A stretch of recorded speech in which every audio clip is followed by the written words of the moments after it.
Hey, how you doing? We are live for the first time, at least on YouTube, that is. I've done a few live stuff on Facebook and things like that, so should be not that bad. We'll see how it goes. I appreciate some people tuning in. I know people will be filtering in here soon, so being that this is the first one, let me know if the audio is not quite up to snuff. I have my boom mic up. It's seems to be working. I did a little bit of a test here. So anyway, how's everybody going? Where's everybody tuning in from? See, new sensei just piped in and said it's 3:30 in Australia, so he's gonna check it up later. But yeah, where are you guys all from, and what time is it there? I imagine it's not always daytime where you're at. Thanks, appreciate it, new sensei.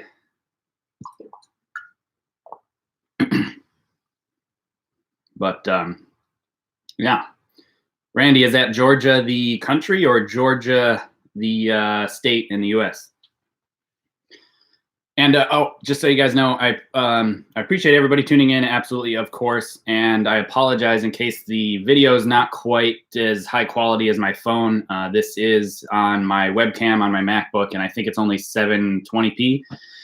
So I tried to hook up another camera. I'm just not set up for any of that stuff yet, unfortunately. And so I decided, you know, might as well work with what we've got for now and do a Q&A and have some other discussions and stuff. So we got people from Toronto and Germany, Slovakia, Romania, Ireland, Chicago. Got a lot of different places. That's awesome. Alaska, yeah, we're working on talking with some people about a seminar up in Alaska. Between, you know, my wife and I working on a seminar going up there, so that'll be really fun. We've always wanted to see Alaska, so if we can take advantage of the opportunity, we're absolutely going to do so. So yeah, we'll start everything off, and we'll start with some Q&A and discussion and whatever else. So there's lots of questions already pouring in as far as exo doinkers and losing power at full draw, things like that. But I guess maybe we'll start with some 2020 news discussion. I guess we're postponing the Olympics now. I don't think it's official. I think they are, you know, they have to file paperwork and do all that stuff to make it 100% official. But it looks like everybody's going to have to wait at least a year. So they're going to push it back to 2021, it looks like. So, yeah, it'll be interesting to see. I mean, I think it's the best thing. It's the smartest thing to do for sure, by far, because, you know, let's be honest, it's you know, it's not exactly a good time to be traveling, and I think it would be the absolute worst thing for many different reasons to be hosting that right now. You know, many athletes can't practice, at least the way that they want to. You know, and some countries are just going to not be able to afford sending their athletes out to the actual event, you know, and I think that's really going to hurt them. And, you know, it would be one of those Olympics with an asterisk next to it, you know, like the 80 games and I think the 40 games, you know, for boycott games and basically stuff like that, because, and you know, it kind of takes away from the real thing of the competition. You know, it takes away from knowing that you dominated the full world, you know? So, that is if you win it, you know? So I think it's definitely the smartest thing to do, because it's really, really important to make sure that everybody's safety is utmost priority and concern. You know, like even the people who are building the facilities, you know, those people, if they have families and stuff they want to tend to, or to isolate for safety and things like that, I think it's definitely just the smartest way to go. And I mean, in my opinion, I'm a little bit disappointed in the IOC for waiting this long. You know, there's no reason to stress people out for this long and to have so many organizations come out against hosting the Olympics. And it's just not, in my opinion, I think it makes more bad blood than it does good. You know, they could have said, hey, we're going to be evaluating this and looking forward. We're going to let you guys know in a certain period of time. But instead they said it would be financially devastating. So it kind of almost just, it puts forth this image of it's just a money machine. It's not about anyone but the money. And I think that came off bad. So I don't know if I'm wrong, but that's kind of my opinion piece on that. So, let's see. Yeah, we got a lot of people being better safe than sorry and things like that. So yeah, I agree. There's no reason to not do this at this point. There's a lot better ways to spend the money right now to really protect the masses. Everybody's doing their part. And I think the IOC, the USOC, every international governing body and everything should be doing their best to do what's better for the greater good at this particular time. And everybody's got to make sacrifices, athletes, coaches, teams, even the international committee. They've got to make sacrifices and do the right thing. And I think that's definitely, I'm glad to see that this has happened. So anyway, let's see here. So yeah, that's my opinion. If anybody's got any thoughts on that or whatever, questions about the Olympics specifically, I don't think it's going to necessarily hurt individual athletes and really disappoint people, because it's still a ways away. And, the prep they're doing right now can absolutely extend for the future. It can absolutely keep going and continue. They can continue to perform because, it's not every 4 years. This is the thing that so many people don't understand who haven't really been involved in archery at a very high level, is that the Olympics is not an every 4 years thing. It's every single day. And, there's a million other events in between. There's world championships. There is, national events, state events. You got to do it all day, every day. And that's what some people just don't quite understand and haven't done it themselves. I think as archery as a whole, you guys probably understand, because you can see that the sport is a difficult sport. It's not something that is easy to do. If you take a day or 2 or 3 off, you pay for it for the next 2, 3, 4, 5, 10 days, so it definitely requires a whole lot of effort and work. You know what I'm saying? So, let's see. Any questions we got? I'm trying to follow up. There's a lot of comments rolling in. That's excellent to see. So somebody asked, if I was competing in the upcoming games, how would I be preparing during this downtime without the ability to shoot in major competitions? That's from Greg. He had an excellent question. I think that honestly, I wouldn't be doing anything different. I really, really prided myself on developing a really solid training plan for many reasons. I just produced that video on training for archery outside of the training at home for archery. And, kind of get really a 30,000 foot overview of what periodization is. And it can be super, super motivating to continue pushing forward. It's not like it's difficult. Once you have the plan, it's easy to push yourself to those arrow mounts, because you can go and, look at it from there's a light at the end of the tunnel, or for 2 reasons. One is you get to relax and the next day if your day is heavy that particular day, but then also you have a payoff. The payoff is you peak at the event that you're choosing, so you just kind of reevaluate. You pick and decide, okay, well, what am I going to do? There is no major event coming up in the future, so I can't necessarily plan.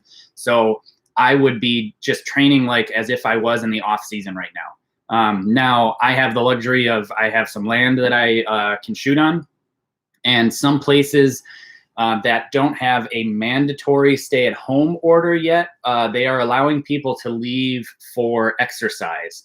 And as long as it is outdoors, or they're allowing people to continue to have the social distancing and the 2 meter 6 feet rule, basically. So I can see that being okay. So, there's many ways around it, but I think ultimately I wouldn't be changing it. I would just approach it from this is off season now.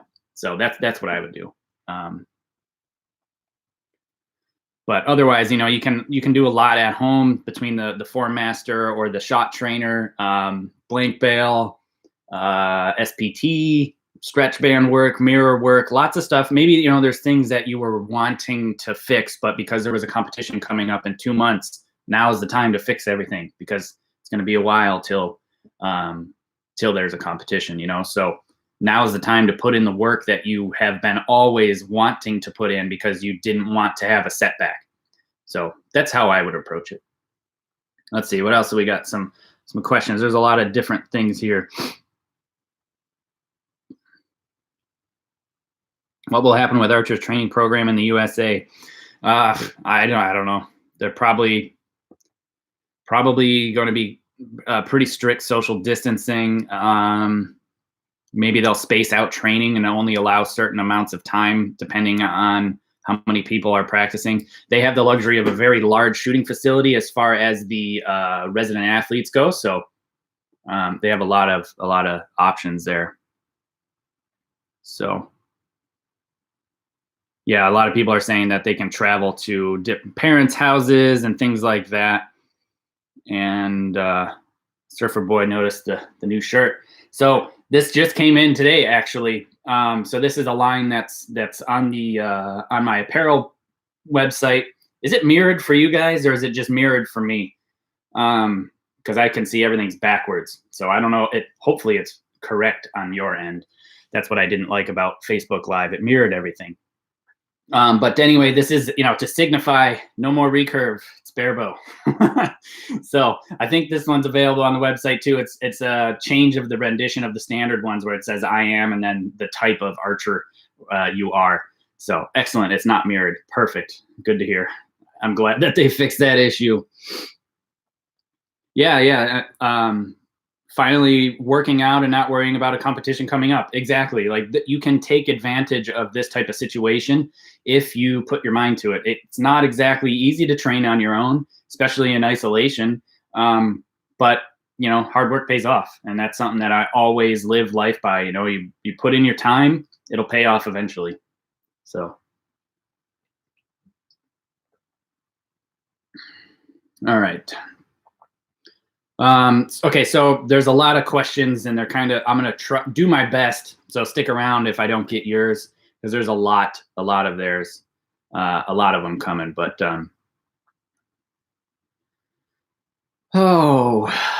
let's see. There's a question about what size finger tab do I use and how to check your fit.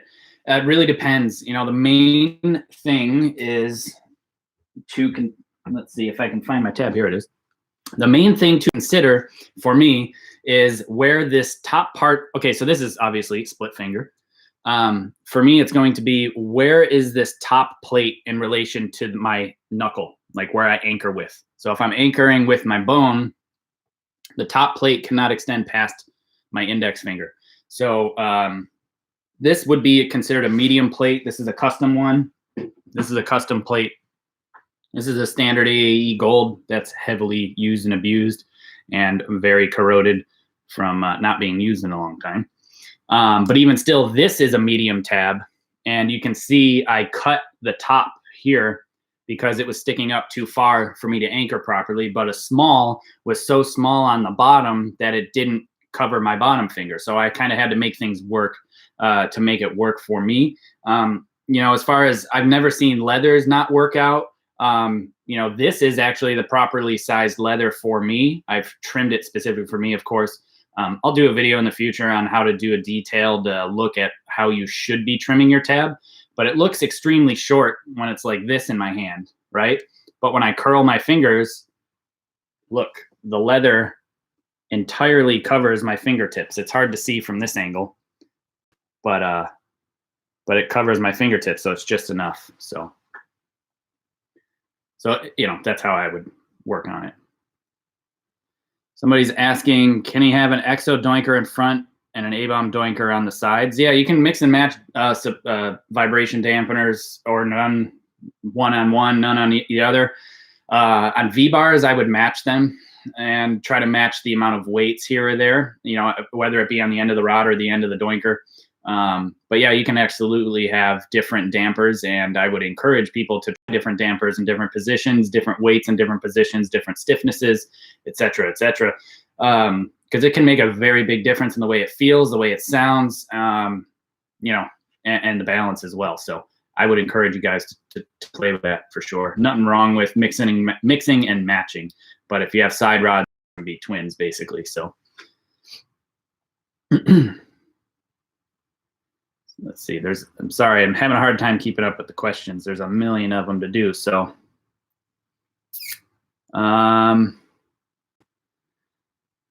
you're welcome, Guy. Will I ever do a video about wind? You're gonna have to give me a little bit more detail there, Goofer. I'll probably do a video on how to read the wind and how I would make adjustments and kind of give you like a live play-by-play. I'll probably, I don't know, I'll figure something out, set up some wind socks and flags and things like that. It's kind of difficult to do because, and this is something that I have always had a complaint about in regards to archery, is we do not have a standardized wind sock. It is not even calibrated. There is no specific height, no specific distance from the line, distance in between them, the length of the ribbon, the length of the mounting spot, like where the fishing line or the rope is mounted on the sock and then on the pole, because all of those factors change how much the wind sock either comes up or doesn't, and it's just not calibrated. So you're literally guessing all the time. Every time you're shooting, you know, you can make an educated guess, and that's why, you know, you're supposed to be paying attention to your impact points every single shot. But this is something I always complained about, because in rifle shooting, they have specifically calibrated flies that are on the end of a specific length of string with a specific weight. They run every other target, and they are all the way down the line, not just in one spot. They're all every 5 meters all the way down to the target. So it makes them, they can actually calculate where to aim off, not guess where to aim off. So this is something that I've always complained about. In the aiming video, I forget what it was called, not the sight pin one. I forget the name of the video, but it's, maybe somebody else can help me here. It's a video on how to aim, like eye focus, difference between indoor, outdoor aiming. I discussed on that, on how to aim off and how to aim, where to focus, things like that, and that can really help in the wind. So, yeah. When should shooters graduate to clickers? It's hard to say. Once they have a basis of an idea of how the shot should break down, their draw length looks somewhat consistent. They have equipment that clickers can be mounted to. They have arrows that are somewhat the proper length.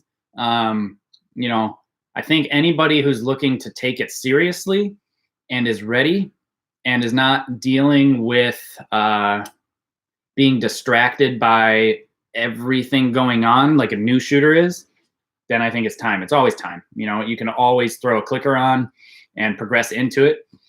I would start at blank bail and work on delivering and driving in the fact that the clicker does not drive the shot. You drive the shot. You make the clicker click, and the shot doesn't end when the clicker clicks or when you let go. It only ends when you finish a shot, which I've explained many, many times on this channel.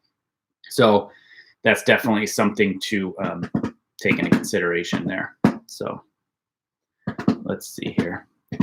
Goofer asked more about the wind. Wind and arrows. Wind to me, wind on the target, etc. Yeah, I mean, so different aimings as far as if the wind's blowing from the target to me, from me towards the target. Yes, I definitely can approach that. I have a little bit different of opinions in some of those things. I find the opposite to be true when there's a headwind versus a tailwind to a point, and then it does exactly what everybody else says. So for example, if it's a light headwind, I actually hit higher. But then once it goes over, say, 5 miles an hour, I hit low. And then same goes for the tailwind. I end up, until it's like super heavy wind, and sometimes depending on how the wind is coming off the canopies from behind you, I'll actually hit low if the wind is coming off the canopy. And then if I was here, canopies were here, the wind's coming off the canopies and it crashes down and then blows down range, I'll actually hit low because it's pushing the arrow down as it's coming up out of the bow. So, you know, you just kind of, you gotta practice. You gotta really, it comes down to experience, you know, and that's ultimately just what it's what it's got to be. So.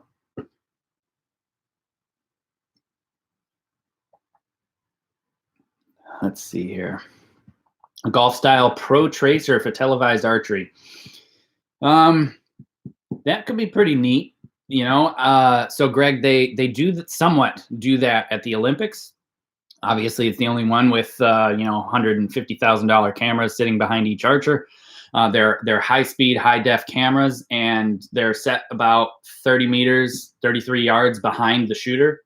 And they actually pre-program the camera to do a where they're focused on the archer, like just behind the archer, and then as the arrow comes out of the bow, they actually have either a button they hit or an automatic trigger. I don't know exactly how that works, but they program the camera to pan up and follow the arrow, and then they also program it to the focus to follow the arrow as well. So they, you know, guess basically the average speed of everybody's bows. And so they actually track the arrows as they go into the target, which is really cool. So, you know, I think that would be interesting to see, you know, and you do see it at the Olympic Games, but as far as everything else and how to implement it, I don't know. I honestly don't know how the golf ball tracking technology works in golf. So I'd have no idea. Maybe they'd be able to do it with arrows, but golf balls are pretty much all white. Whereas arrows are all black, difficult to track in the sky. Everybody uses different colored veins. Might be difficult, you know, unless they standardize, you must use these color veins or something like that. I'm just guessing. But yeah. Let's see. Should two arrows with the same? Juan asks, should two arrows with the same diameter, one's light to cut through the wind, and the other is heavy to cut through the wind with kinetic energy and momentum, which one is better in my opinion? A light arrow, I'm assuming your similar arrow, not always true, and definitely not good. Light arrows will not cut through the wind. Light arrows will actually be pushed by the wind more. So a heavier arrow will be pushed less because of inertial resistant to movement. It's already moving downrange in a straight line. It doesn't want to deviate. So it's harder for it to deviate if it's heavier. So it should resist the wind more. So when you go with something that is both thinner and heavier, you're going to cut through the wind a whole lot more. I hope that answers that question. But sore bow arm shoulder after 30 to 45 minutes. Is that weakness or bad form? Sorry, Eric. As far as where the soreness is difficult to say. If it's in this area, it could be both. Now, if you had a high shoulder like this, your shoulder here will be sore for sure. If your bow is excessively heavy, this will burn, especially if you're doing an excessively high raise, things like that. So that can change those type of things. It's kind of difficult to say. So.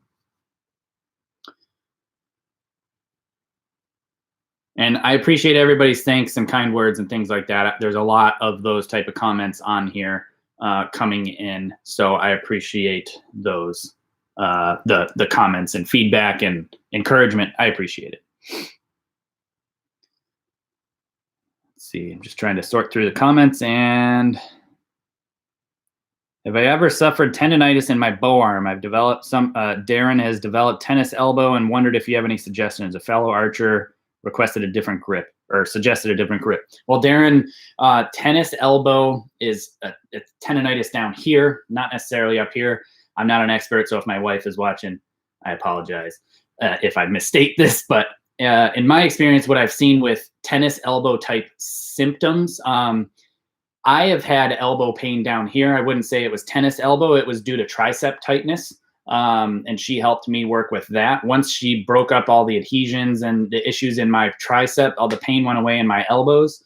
But some people get tennis elbow from the ringing and the pinging of the bow going off when it goes off. And if it's like a sting right when the bow breaks, the shot breaks, I would suggest a couple of things, potentially going down in mass weight of the actual weight of the bow, adding some more vibration dampening, really trying to work on quieting down your bow as far as residual harmonics go. That all those things could help. You know, as far as recovery goes, it's difficult to say without knowing the exact thing. You Yeah, there you go. My wife's popping in there with comments, stretching your triceps. Let's see if I can make her some like highlighted thing. I don't know if that's possible. Aha. Heather is now a moderator. Look at that. Moving up in the world. And then let's see. Matt Bamberg. Hey, by the way, I hope you made it back home safe. How about info on training, shooting, recovery techniques? Again, difficult. Everybody's different. I still haven't gotten you the supplement list, by the way, Matt. That really helps with me for recovery. For whatever reason, I can build on an extreme amount of scar tissue. So I'm a little sick as far as that goes. But as far as recovery techniques, I can absolutely say recovery is as important as training is. You have to recover. You have to plan recovery. Not just from a physical standpoint, but also a mental standpoint. And you can do recovery in many different ways. You can do it with reducing training loads, not just volume, but also intensity. Like shooting blank bail reduces the intensity a whole lot because you're not aiming at anything. You're not stressing about the scores, things like that. You can also do mental recovery as far as doing cross training. Like I would like to say that I liked cross training when I lived at the Olympic Training Center by playing golf.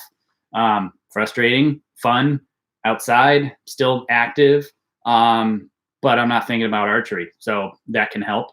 As far as other physical types of recovery, good old icing, stretching, make sure you're strengthening properly.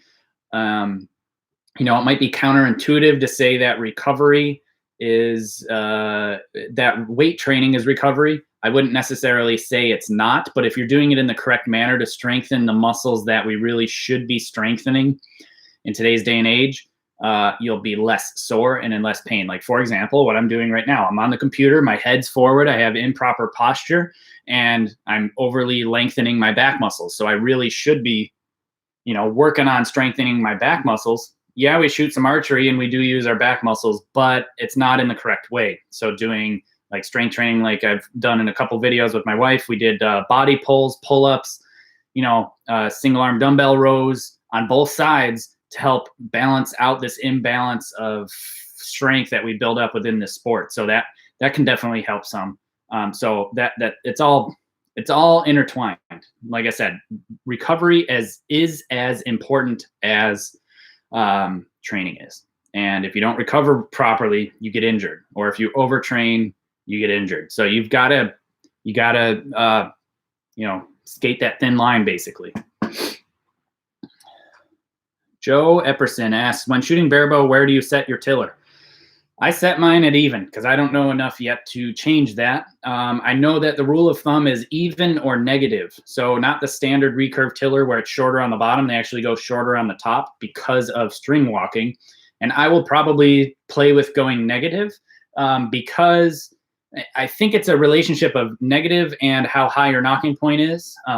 So the reason why I want to go negative is after shooting a fair amount of arrows, my bottom ring finger really is killing me. Like I've got a lot of bottom finger pressure. And I borderline get a blister, a deep blister, the worst kind. So it's I'm going to play with a negative tiller a little bit more to reduce that little bit of pressure on my bottom finger, and hopefully that'll help some. So yeah. It is from Trinidad, and he wants to know, I think the connection dropped. It's unstable. Let's see what's going on. I think we're back now. Anyway, so a question, and sorry, I had a question about, he's from Trinidad, and he wants to know what to do about sweaty hands and what he can do. So sweaty hands, towels, obviously. My secret weapon to that, let's see where that would be. Give me a second here. Bear with me. My secret weapon for sweaty fingers, I don't have my one with my label on it anymore. Either way, this will work. This is my secret weapon for sweaty hands. sweaty fingers. So anybody know what this is? We're going to wait a couple minutes and let some people guess what this is, but I'll answer another question while that's being guessed. Let's see. Any new equipment advances you see being approved for use in the recurve sport? Like before there was no clicker. Wish you the best. Guy, I don't think so. I don't see anything in the pipeline. Everything's pretty much, stabilized. Nothing's really changing. I don't really see a whole lot coming through the pipeline. There's slight innovation here or there, rebranding of old tech. Nothing super secret coming out. All right, so we got a couple guesses. Bowling chalk, dry pack, silica gel, rosin bags, chalk, rosin bag. Rosin bag. It is a rosin bag. This is an old baseball thing, okay? Many people will use baby powder. I wouldn't recommend that. Nobody wants to be out there smelling like Johnson's & Johnson's baby powder. Plus, when you're sweating and you put baby powder on your hands, it kind of can get gooey and it's nasty. It's actually slippery. It's not going to dry you out. I mean, it will kind of dry you out a little bit. Chalk works in a pinch, but what's even better is rosin. This is powdered rosin, which is essentially, as you can see, this is powdered tree sap, basically, is what it is. So it's very sticky, but it's not gooey. It dries up that little bit of stickiness. And honestly, that's something, I don't know if anybody's really watched me shoot on a competitive level, but I had it in my release pouch. Even though I wasn't shooting a release, I had it down in there and I'd pull it out. And sometimes I'd hit my hand, hit my grip, rarely. Mostly, I would just reach inside of this Ziploc bag. As you can tell, it's a million years old. And I would basically just reach in, and never was my index finger really having issues. I just put my fingers in, do that, good to go. If it was a really bad sweaty day, and I only picked this up once I moved to Florida. Florida is humid, it is brutal, and not the same as living in California, which is, basically a luxury. So on the back of my tab, my fingers would slip, and I just hit it like this a couple times, get some powder on there. That's enough to last me the end. Wouldn't have an issue. That's my secret weapon. If people aren't watching this live, which eventually they won't because I'll leave it up on the channel, I'll put a link in the description, an Amazon affiliate link where you can find these. It's absolutely necessary, in my opinion. I was waiting to do a video on that. A secret that I've not seen anybody else do out there. They use chalk. That overly dries my fingers out, and I don't want my calluses to crack. The rosin didn't dry me out, so I did like that. Someone asks if I have any critiques of KSL. So the KSL shot cycle, the best method, NTS system, whatever. Do I have any parts I don't like in the approach? Not outside of what I've already said I didn't like in the videos, in the form series, which, by the way, there's links in the description below for the form series. But essentially what I don't like was the rotation before lifting up. I think that really closed this subacromial space too much and really worked on, kind of producing some impingement syndrome and things like that in the shoulder. I don't like that. Overall, I wouldn't say that there's much that I don't like. The biggest complaint that I do have is the misinformation, the miscommunication, the mistranslation, the innovation on their own, meaning other coaches outside of Coach Lee, how, implementing it into their own systems. And I just don't, it absolutely does not do any good for anything related to archery or the method or anything like that. I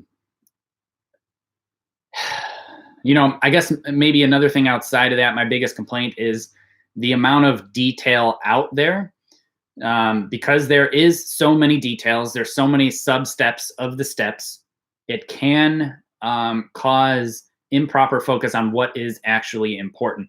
And this is why I really mention in a lot of the videos what is most important. Tension and direction, rhythm and timing, movements over muscles. Those things are extremely important and get overlooked because there's so many details about, what are my finger pressures supposed to be? You know, how much is my wrist supposed to be bent? Where does my elbow tip track as I release? Like, if you're doing everything right, all those other things will fall into place, generally. And everybody's so different, and it's very different. Like anchor, how steep your jawline is changes a whole lot, and how to implement that can be challenging in a lot of ways if you're not prepared and knowledgeable on that and have the ability to kind of think outside the box, you know. So I think that would be my biggest complaint. So, but it is difficult, you know. I wouldn't say it's a difficult method, because when you get to the highest level, you're looking at the most minute details possible to get you extra points, right? So if you are, you know, push-pull method, whatever, like I experimented with a couple other coaches since working with Coach Lee to try to pick their brains on some things that I was struggling with, to try to like mold everything together. And, you know, oftentimes hearing it from a different person in a slightly different manner, even though it's essentially almost the same exact base thing, that helps a whole lot. So, you know, I think that is a challenge in all types and forms. There's not really a simple one. You know, back in the day, the NAA, the National Archery Association, before it was USA Archery, they used a thing that was called 9 steps to the 10 ring. And even within that, there's a million details, even though there was only 9 steps. But it's like, okay, you know, elbow height and hand pressure and all that stuff's not really talked about. So it can be, I think it's difficult for every type, no matter what. So.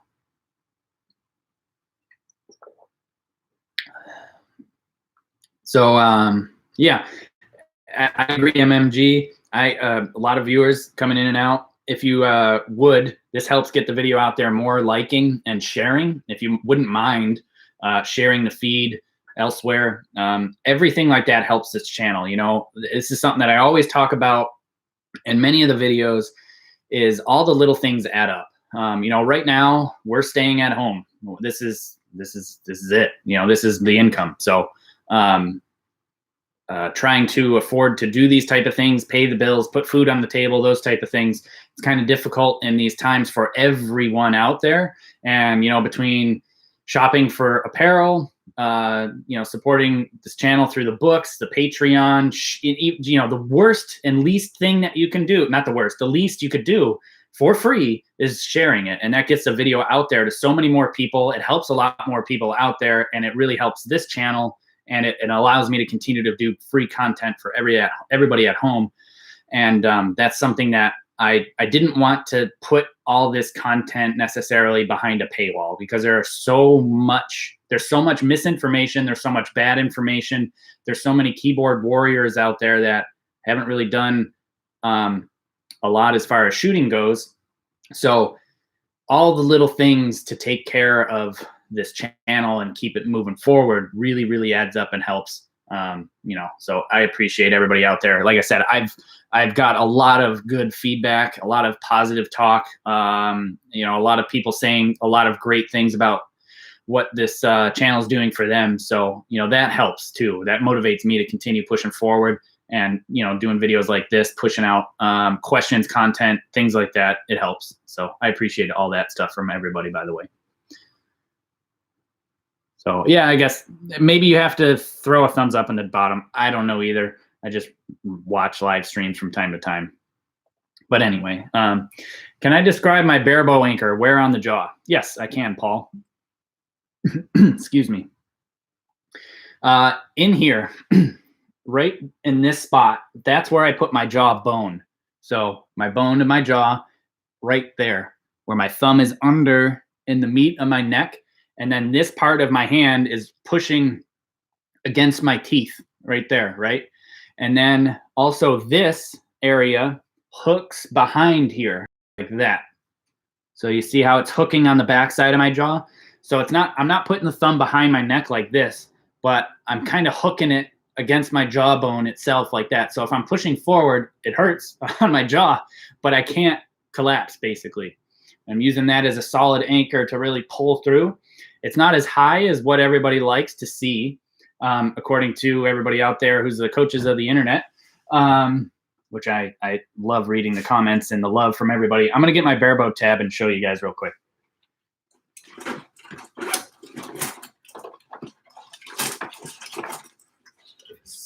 So this was sent to me from Yoast, which I appreciate. Shout out to them, by the way.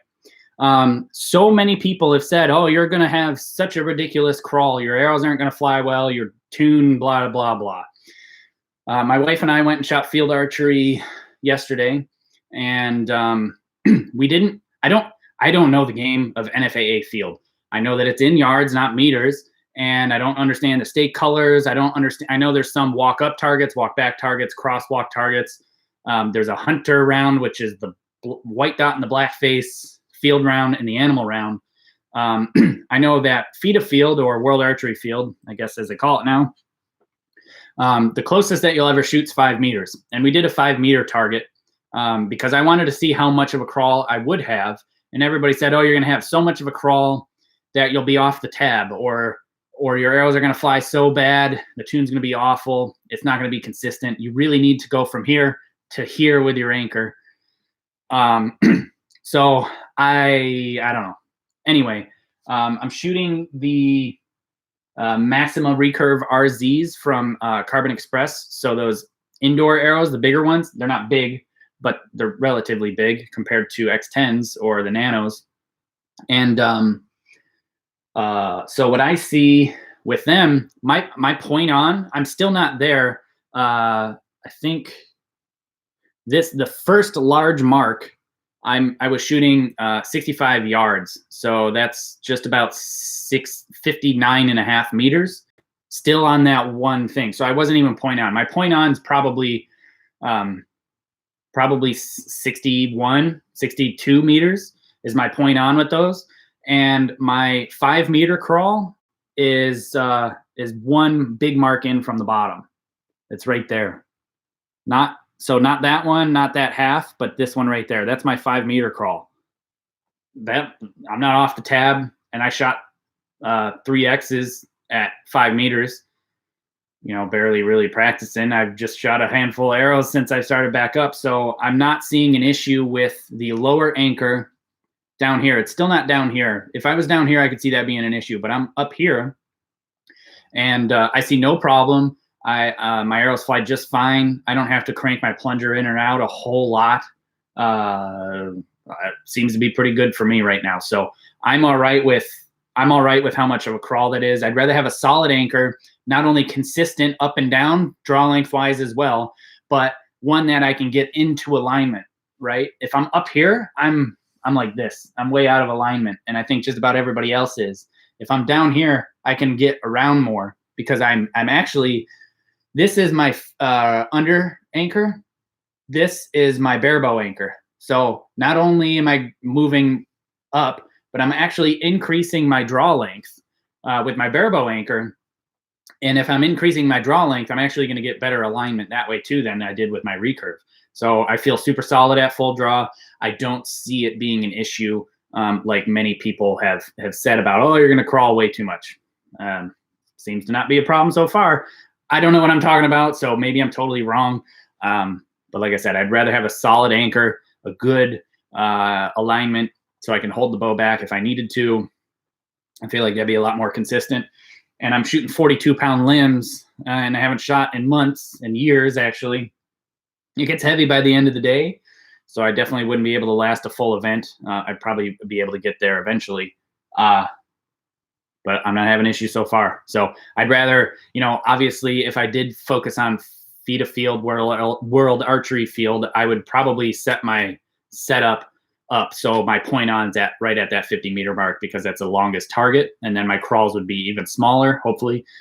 Maybe I don't know what I'm talking about again. So yeah, that's kind of where, maybe too much information, but there you go. Let's see. What's my minimum recommended distance for blank bail? Jonathan, thanks for the question. I would say that the minimum distance would be as long as your stabilizer is not hitting your nocks in the target. That's about how close I shoot blank bail. I don't do 3 meters. I think 3 meters is a bit far, just because I don't like, if it's blank bail, I want to set my bow down, take 2 steps, pull my arrows, 2 steps back, pull my arrows, or pick my bow up, shoot some more arrows, etc. I like that better. But that's my opinion. Like I said, the closest I would absolutely do is when you're lifting your bow up, you don't want to hit your nocks with your stabilizer. So now if you're shooting bare bow, I would suggest probably shooting without a crawl, or a less crawl if you're going to be shooting very close blank bail, because you don't want the arrows to be hitting the target crooked. You want to have them stick in, obviously. When I push the arrow through the clicker, you do that move very accurate and slow, Alexander. I'm assuming you're asking if I do it very slow. Yes, I do. It's a slow, constant push, expansion, rotation, all at the same time, for about 2 seconds before that clicker clicks. And I have less than 2 millimeters to set that clicker off, ideally. So it's very slow. And the reason you do it slow is because the slower you can do something with less intensity, less ramping, you're not going to disturb the whole shot. More accurate, more consistent, and ultimately you'll be a lot happier that way. So let's see here. See a couple Patreon members. Deliver my shark. When looking to move up in draw weight, how many pounds should you go up at a time? Also, my draw length is about 28. Would long limbs be ideal? Well, Deliver my shark, I wouldn't necessarily say that you need to go to 70 or 68 inch or whatever. Something that you can play with, though, is a different length bow will change the string angle that you feel. A shorter tip bow will have a steeper string angle. So if you have a relatively large nose or a relatively less protruding chin, a shorter bow may be better, so you can feel comfortable here. If it was too steep, like say a 72-inch bow, now you're crushing your nose. Also, longer bows, you'll have less pinch on your fingers, so that's another benefit. You do lose a bit of casting, which is basically the efficiency of how much energy is being popped into that arrow. Negligible with these modern limbs, modern arrows as well. I've shot a 72-inch bow at 70 meters, never had an issue. Now, would I shoot 72 at 90? Probably not. I have a relatively short P pipe as is, so my arrow sometimes would just barely clear my sight would just sometimes barely clear the arrow for 90 meters, but we don't do that anymore, at least in the States. I know overseas, a lot of people still do 90 meters and York rounds and all that stuff. So Gotta kind of play that game. 28 inch is fine. I have about a 28 and a half, 29 inch draw length, give or take. And I like the long bow. It feels more comfortable on my face, easier on my fingers.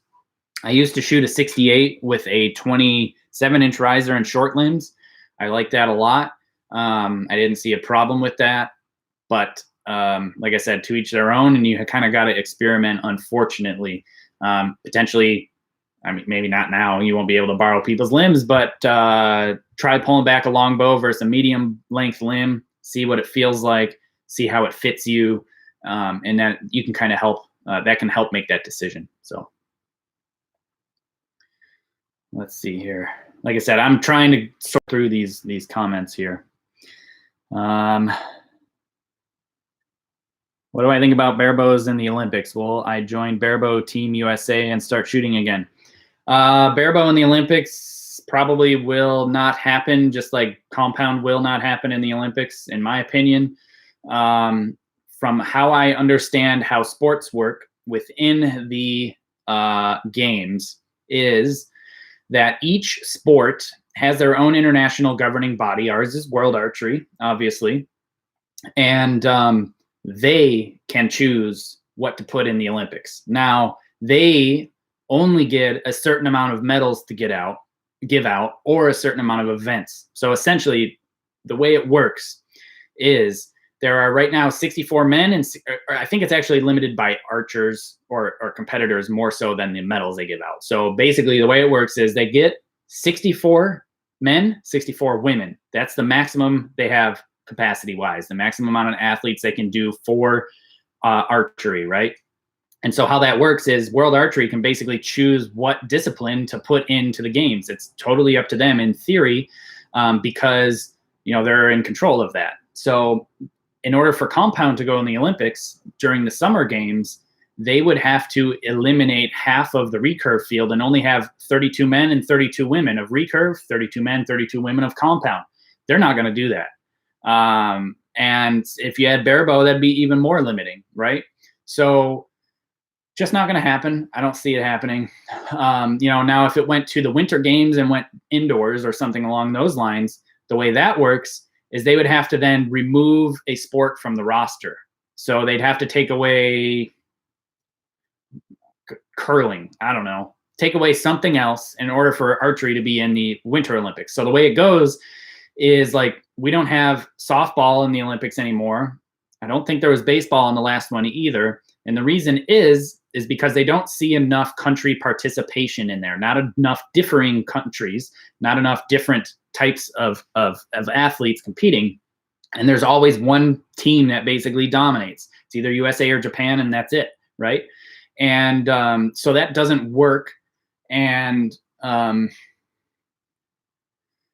archery is always on that border of losing it as a sport. And the reason is because we don't have enough people competing. We don't have enough countries competing. We don't have enough people actually qualifying with minimum qualifying scores as countries to submit athletes. And those athletes also have to submit a qualifying score to make the Olympic team too, because they don't want people missing the target all the time.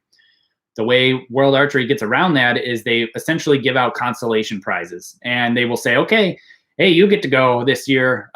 Somebody out in the middle of, I don't even know where, some African country, and they get to go.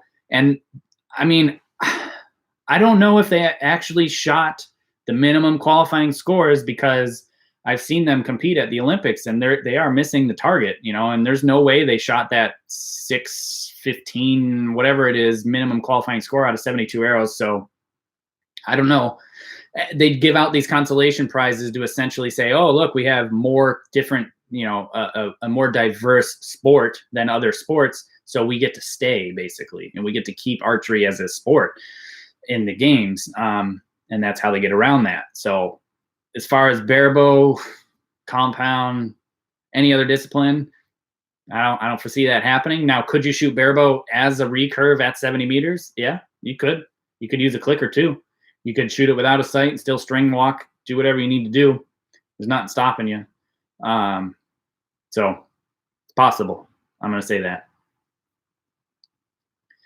Let's see here. Take some more questions.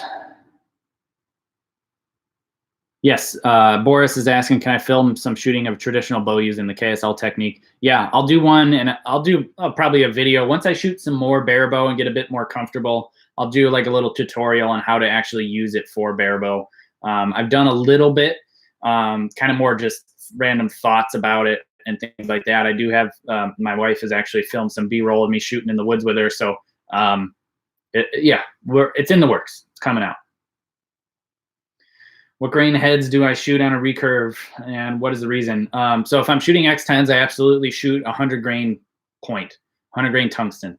I've heard the arrow's designed around 100 grain tungsten. It flat out shoots better, groups better, flies better, and I use that for a reason because of that. However, the Koreans will argue with me all day long and say, oh, well, they group better in the wind. No. Once I figured out what they explain, they say it drifts less in the wind. I'm like, well, I'd rather have a more accurate arrow and aim off more, but that's just me. So that's why I use 100 grain tungsten. Indoors, I use whatever makes the arrow fly, anywhere from 100 to 325 grains. Whatever arrow I'm shooting, whatever spine I'm using. If I'm using a super stiff arrow, I need a really heavy spine to break that arrow down so it flies decent. So I'm sorry, it's a vague question, but it depends on the exact arrow and exact setup. Oh, I forgot I didn't answer, and I see another question. What about gaining draw weight, bow weight? SBT will help a lot, especially holding SBT. Shooting a lot of arrows helps. You could, in theory, every week crank your bow up maybe a quarter turn, half a turn, something like that, whatever you really don't notice the difference of. And as long as you're not losing your performance, your structure, your form, things like that, keep on going up. Keep in mind your tune will change and you'll potentially need different arrows in the future. But that would be my suggestion. Now, not everybody has that ability because, say, if your limbs are already maxed out and you really want to gain, say, 4 to 8 pounds as a goal, keep in mind that limbs have roughly a 10% plus or minus range. So if it's a 40-pound limb, you can sometimes get down to 36, sometimes go up to 44. So, and now every manufacturer is different. It might be plus or minus 5% for a total of a 10% adjustment range. So you might be able to only go down to 38 and up to 42. So either way, say if you have a 40-pound limb now and you're shooting 44 pounds, and your goal is to get to 48. I would go from that 40-pound limb, get yourself a 44-pound limb, crank them all the way out, and you should be very, very close to back to that 44 pounds at full draw, despite having much heavier limbs. Maybe you'll be a pound heavier, so it might be a bit to adjust to. Stick with that for a couple weeks, and then, again, crank it up a quarter turn, half turn per week, maybe every other week, something like that. Depends on how much time you have. Right now, everybody's got unlimited amounts of time for the foreseeable future, apparently. So that would be my suggestion. Yeah. Yes, Juan. So technically, in order to get barebow or compound in the Olympics, World Archery would have to cannibalize the recurve division. Exactly. Unless it goes to the Winter Olympics, and then they'd have to take away other sports from the Olympics, and that's up to the IOC. And then ultimately, there's a million other sports that are competing with archery to try to get more slots. Like in Tokyo, they were going to have provisional stuff like surfing, rock climbing, things like that. And those are just provisional sports. They are not official. They will not be official unless they take away from some of the other sports. That's just how it works. So. And another thing is Easton Foundation's got a lot of money, so they, make that happen too. Let's see here. If there's more questions that I haven't answered, I'm gonna try to just, as they're coming up, answer them instead of scrolling all the way back through, because that would be boring if I was just sitting here looking at my computer and not talking to you guys. So don't be afraid to comment the question again, so that way I can get as many in as possible. So.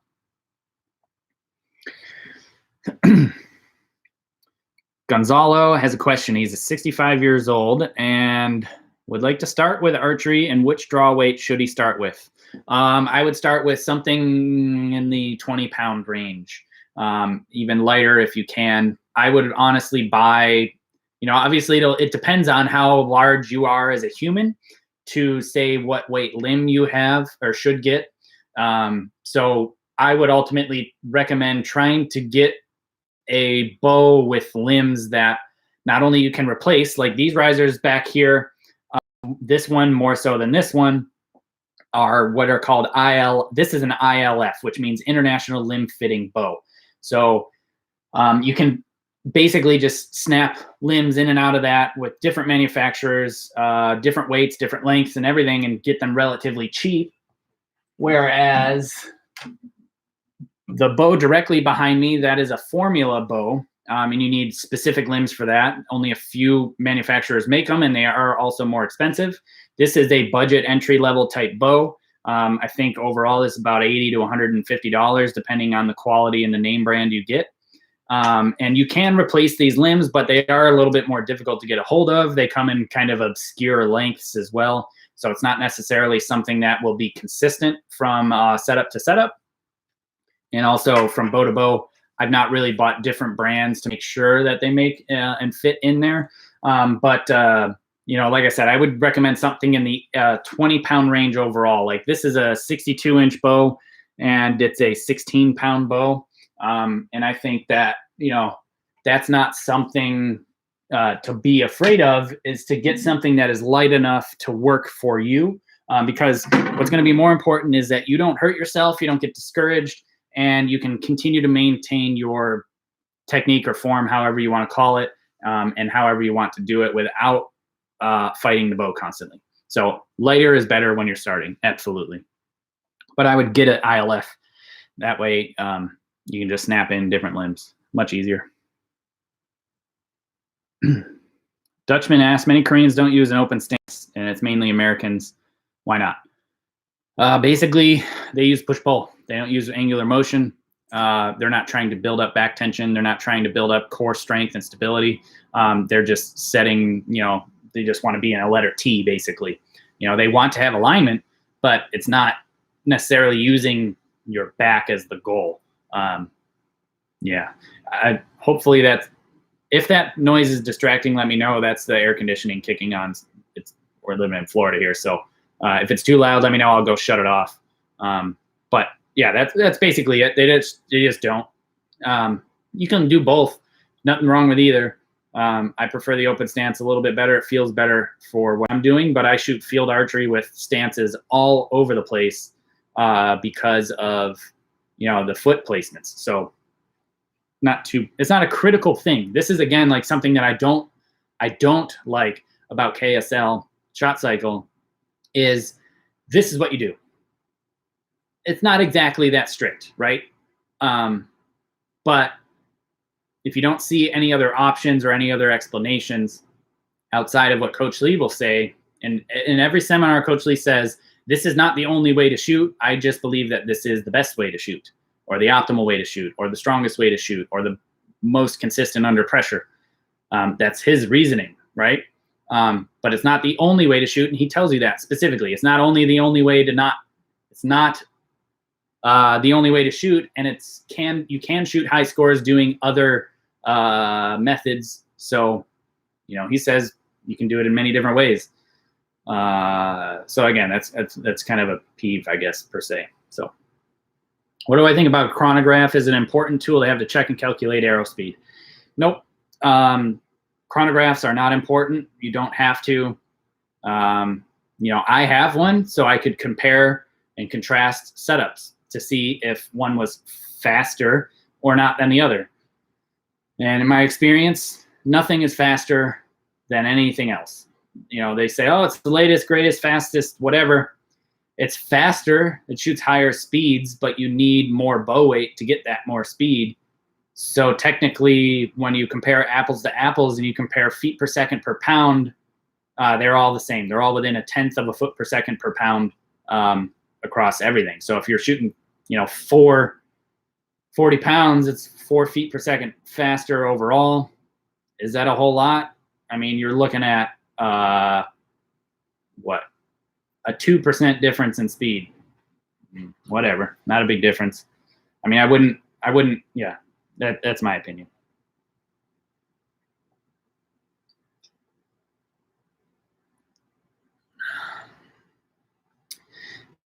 In my opinion, is it worth it to change from Formula X to Formula XI? Honestly, I don't know the difference between the two exactly. I'd have to look it up and compare them side by side. I don't know. I mean, if somebody can explain the difference, is it just that limb rocker position thing where it changes the draw force? High scores have been shot without that stuff. So it'd be way more important for you to make sure your form's solid than it is to spend money on equipment. I will always recommend do form over equipment. Even tuning, spend your time on your form. It's going to be the most important for sure. Yeah. Let's see here. In the shooting world, they use chronos to see what setup shoots the most consistent velocities. Yeah, I mean, I could see that, but I've never. I can shoot 100 arrows through the chronograph and have a half to a 1 foot per second difference. Could I see an inconsistency in velocity downrange after 70 meters? Absolutely, but that would be from different angles, slightly on the veins more so than others, And let's be honest, we all know that veins get shot off and ripped and torn and beat up, and you got to replace them from time to time anyway. And who's going to spend that time shooting arrows through a chronograph at 70 meters? So not really important in my opinion. Change. Yeah, exactly. He said he wouldn't change from X to XI unless it's free or cheap. I agree. I think you're better off putting in the time. You know, last year's bow is great. 6-year-old bow is great. They're all great. Not a big difference. You know, the limbs, they can wear out, they can break, they can warp. But once you have a top quality set of limbs, they're going to be good for a while. You're way better off working on form, way better off working on your mental game, making sure everything's lined up, tune is good, you'll be good to go, my opinion. String walking versus gap shooting for aiming barebow, pros and cons. I don't have experience with both. I've tried gap shooting and played with that. It depends, you know, like looking at the NFAA field, the spots are all different sizes. The targets are different sizes. You shoot them at different distances. I think that point on or holding just low, you know, on the spot, I think is going to be way more consistent, and you have an actual physical reference to use. Yeah, they say, okay, gap, and so gap shooting, I guess there's two different ways. There's changing your anchor, and then there's changing. So if you're you're the camera, there's point on, there's a 2-inch hold, 4, 6. That's impossible to get consistent, in my opinion. You can get good, you can get close, but I don't think it's going to be nearly as consistent as just string walking and always being point on. That's my opinion, an uneducated opinion, but I think I would rather have a point on and compensate with slightly different crawls depending on how the tune is changing and the arrow path flight and all those things. But that, again, that's my opinion. Toxic's got a question. Why did I stop using the stealth shot? A couple reasons. Is frustrating, but number one, native integration into the risers didn't happen until very late on. Production pieces were failing because they were not heavy duty enough, because I did not have enough time to test them before Hoyt went live with them. Also,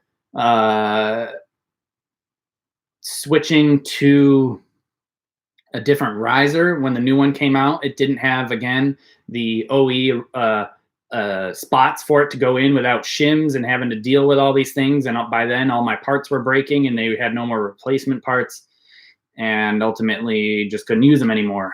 I liked them a whole lot. The bow felt amazing. The bow jumped great. It had a different sound to it, which I was totally fine with. I liked it. You know, I think it needed work though. It wasn't perfect. And again, the way trying to work with companies to develop prototypes and bring them to market can be challenging, especially when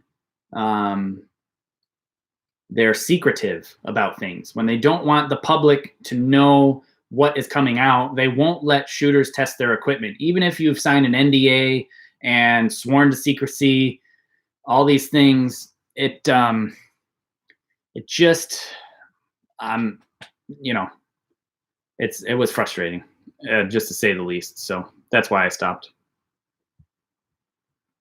Let's see here.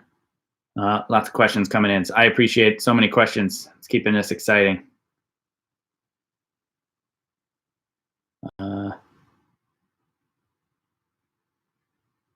Somebody's asking, how should they remove their high hyperextension elbow so their string hits their arm guard? I don't know. I'm not I think, well, I can give you tools to fix it. I can't explain it to you because I don't have a hyperextending elbow. I mean, I do a little bit. This one has been bent for forever, so I can barely straighten it. This one hyperextends just a little, but not enough to be concerned of. Just straight, push out. That's part of it. Another thing for me is reaching towards the target. You can do the thing where you basically, if you have an inanimate object that you can't move, now, yeah, I can move one, but we're going to say I'm not moving it. Step number one to this drill is you hold on to something and you practice your elbow position. So if you're up with the bend, which is incorrect, you want to try to correctly bend it. Again, when you're at full draw, if you were to bend your elbow, it should be parallel to the ground. That's optimal positioning. Now, as far as how to control the hyperextension, I think you're just going to have to sit here with this inanimate object, a pole, a wall, a door jamb, something like that, hold on to it, and then try to get in a straight optimal position without being fatigued, without, see what it feels like and grain that, right? And then remove the object and try to do it without it. So many people's issues are when they're like this, right? And you have to work on rotating this down without changing this position. So I can go from here to here with my elbow in the correct position without changing my hand. And that's because I've trained that feeling on how to move that way. So you got to start with something that you can't move, a pole, a door jamb, something like that, maybe the door itself. Change this without losing this, then progress to trying to do it without holding on to anything. And then you can get this coordination down and control it.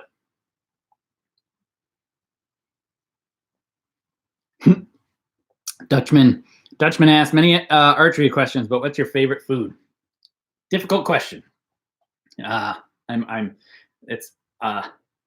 I like a lot of different foods. Can't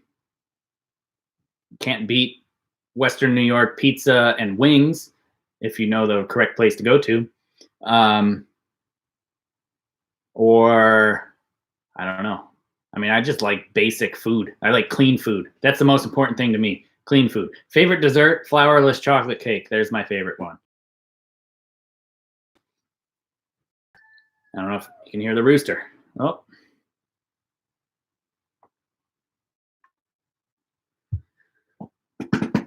I think the connection is a bit spotty at the moment. At least that's what they are telling me. So hopefully it comes back. I don't know if anybody can still see me or not. Okay, I think it should be good now. Let's see. How can I calm the anxiety in a competition? So Nicholas, you can do a visualization, do practice to make sure you can try to control yourself as best as possible. This is something that is difficult to do without experience. I'm going to do some more videos, right? I haven't done any, but I'm going to do some videos on mental stuff coming up. So keep an eye out for those. But, in general, I would say that the biggest thing is to know that everyone is dealing with that anxiety as well, okay? So if you can put yourself in the position to where you know that everybody else is dealing with it as well, it reduces the level of stress because you realize that everyone else is dealing with it as well. So that helps. Also, all you have to do is deal with the anxiety and the stress and the pressure better than your competitor. You don't have to be perfect. You don't have to control everything to the umpteenth degree and not feel that pressure. All you have to do is do better than they are. Okay. And they're, again, not going to be perfect either because nobody's a machine. They may look like machines. Kim Woo-jin and Brady may look like machines, but they're not. They're dealing with that pressure too. They've just done it so much and realized that all they have to do is do it better than the next guy. And that's enough to reduce the stress. So that's a big part of it. Another thing is visualization, not just visualization of things going right, but visualizing things going wrong, and then visualize yourself overcoming that challenge. That will also really help because you need to ingrain into your subconscious that not just because right now what you just put out there is it is like me to feel the stress of the competition, to feel the anxiety of when the competition is coming. That's what you've put into your brain. Instead, what you should say is, I can overcome any challenge. I can do better than my opponents. I can manage my stress. When the stress comes, I know how to cope and I know how to deal with it and move on and focus on my process. So I think that's a big part of it. It's not rocket science. There's not this voodoo out there, but that really, really can help a lot if you put yourself in that mindset of it is like me to overcome challenges and realizing that everyone else has to deal with it too.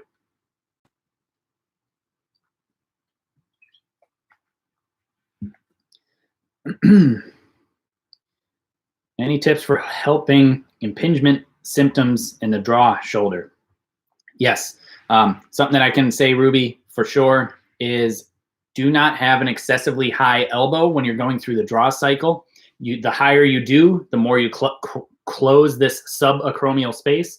Also, don't, as you go from set to set up, don't follow brace height as you go forward, right? You need to dictate the bow. You're going to pull it back some. Don't follow brace height. And if you follow brace height, again, you're closing that subacromial space, making it even worse with a high elbow. As you're at full draw, same thing, high elbow closes that space. Stay low. Ideal, optimal, somewhat helpful, draw a line from the tip of your elbow through where your arrow is in between your two fingers, and it should intersect, that line should intersect somewhere in the grip. If it's not too high of an elbow, that line goes so far down, it never intersects with the grip. So that's just kind of a quick tip. Outside of that, rotator cuff strengthening, back strengthening, stuff like that really will help. You really should see a physical therapist about something like that. They can give you some really simple exercises outside of external rotation, internal rotation, some serratus punches, serratus pull downs, subscap strengthening. Those are all rotator cuff type muscles, shoulder stabilizing muscles, super important. Ultimately, the stronger you can make the joint work and the more efficiently you can make it work, the less slop that's going to be in there, and you'll have more control, hopefully less pain.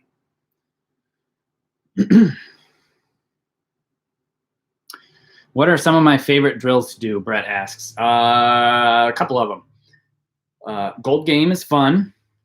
If you don't know what gold game is, you have the original gold game was 8 seconds to shoot your arrow. You can put your arrow in the bow. You can be ready in set position, and then you hear a beep, and you have 8 seconds to get the arrow off before the second beep. If you don't, you get -2 points. You hit the gold, you get 1 point. You hit an 8, no points. 7 or less, -1 points. You want to try to get to a certain level. Beginner would be 15 points. Advanced would be 45 points. And the higher percentage you can get. So say if you did 45 shots and got 45 points, that's 100%. You really want to try to get it in the least amount of shots possible. That's a fun game to play. Simulated match play is also a fun thing to play. This is something that my wife and I will be working on for an app. Basically, pick your skill level, a random number generator will pop up, and it'll tell you what your opponent shot. You try to beat your opponent, and you try to win the match. That's also very fun. You can do things like that. Those are my two favorite types.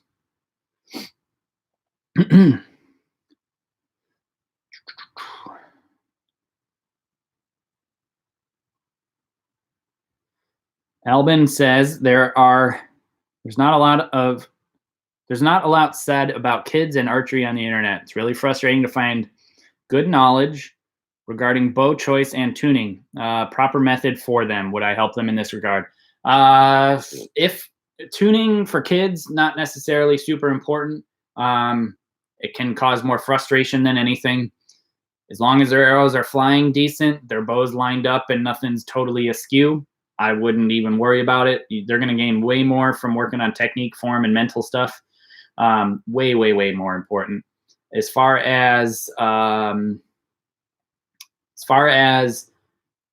proper methods for equipment setup and choice, again, that's the beauty and the ugly of the internet. There's too much information out there as a whole almost. So some of that can be good information and some of that can be bad misinformation. And you ultimately just have to sort through that to figure out which is which. So again, insert this channel. This is why I'm trying to produce good, solid content with methodical, thought out backing and not just a random delivery of this is what you do and end the video.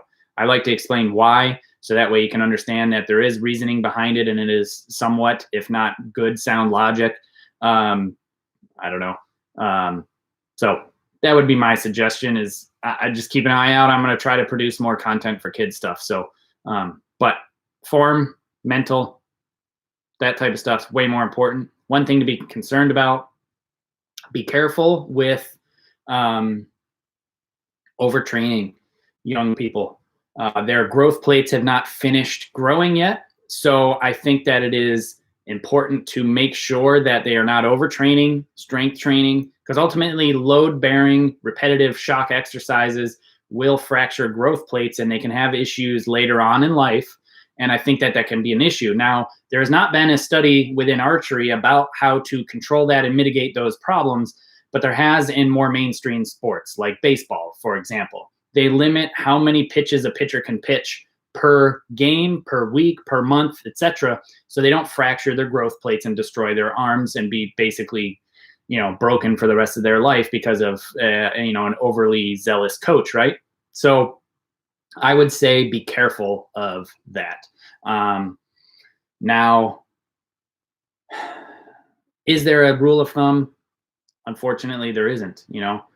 I would say less arrows is better at this point. Stretch band, light bow in front of a mirror will be better because it's a lot less load. They can still train their body positioning. Overall health is far more important, in my opinion, when you are 12 and younger. To be jamming arrows and stuff, it's you can cause some more issues there if you don't be careful. So ultimately, just being smart about it is going to be important. Let's see here.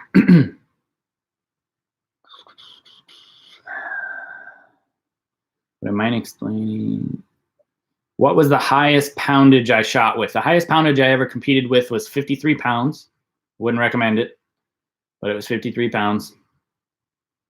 Let's see. Sebastian asks, what is the minimum pounds I would recommend shooting for 70 meters? I wouldn't say there's a minimum because draw length, shapes, sizes, abilities, things like that change a whole lot.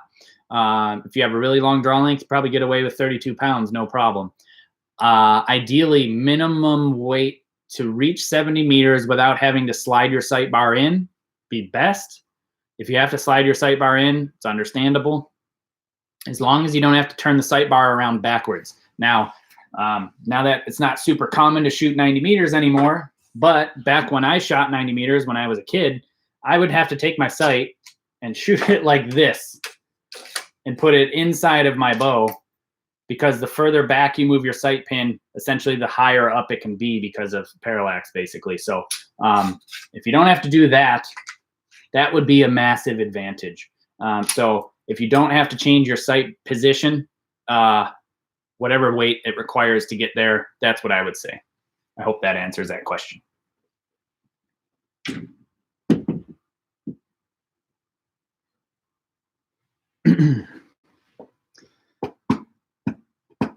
Alan is asking about arrow selection. There's so much of a choice. Is there anything wrong with using an arrow that can take 30-pound max with a 30-pound recurve bow?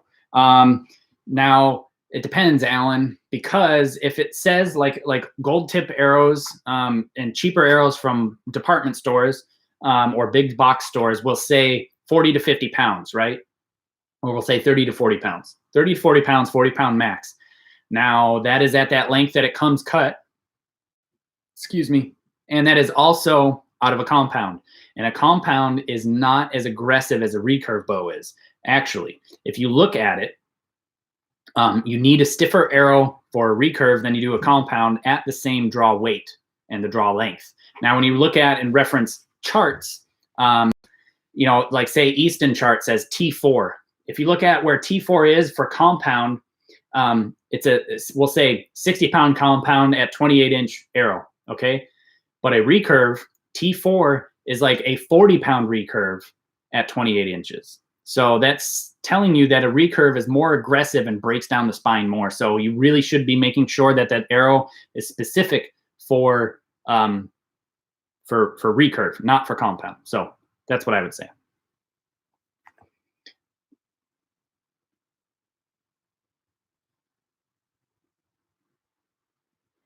Slavik asks, what was my best performance in my career? And he doesn't necessarily mean by result, but more being satisfied with the quality of shooting. That's a difficult question. It's a difficult question because there has been a lot of competitions. One that comes to mind was when I was younger. I beat Brady during our junior world team trials in 2006. Our world team trials had round robin matches, so everybody shot a match against everybody. And so the way that it works, or that day happened after the US Open. So we were shooting in the junior division. And so we were shooting with the adults during the US Open when you shoot head-to-head match play for the US Open championship. He won the US Open as a junior, which had not happened before. People were amazed that he came out of nowhere and he shot phenomenal. And I beat him the next day. And that kind of caught Coach Lee's eye. And at that time, I was a backyard shooter, basically doing everything on my own with no official real coaching, no particular technique, no particular mental help, literally no tuning help. So I'm proud of that one. That one's very satisfying. Another one is when I first started learning about that that drive the arrow forward with that push and that controlling tension and direction. So that was a big help. Was once I realized that and shot a whole competition with more drive, and I shot like 95 to 98% good shots that day, which was 20% higher than ever before. So that was a proud moment. That was at field archery before I fully realized what I was doing, but I was still proud that I could actually execute properly. And that made a huge difference. So we got our first super chat from John Walsh. I appreciate that, John. Just a little thank you for all your help. Oh, not even a question. Well, thanks. I appreciate that. I'm glad to be helping out people. You know, like I said, when I was growing up, there was no information like this. There was no help. There was nothing like this. You know, you had to pay to play. It cost so much money, and you know, you're so limited. This was before the internet, really, you know?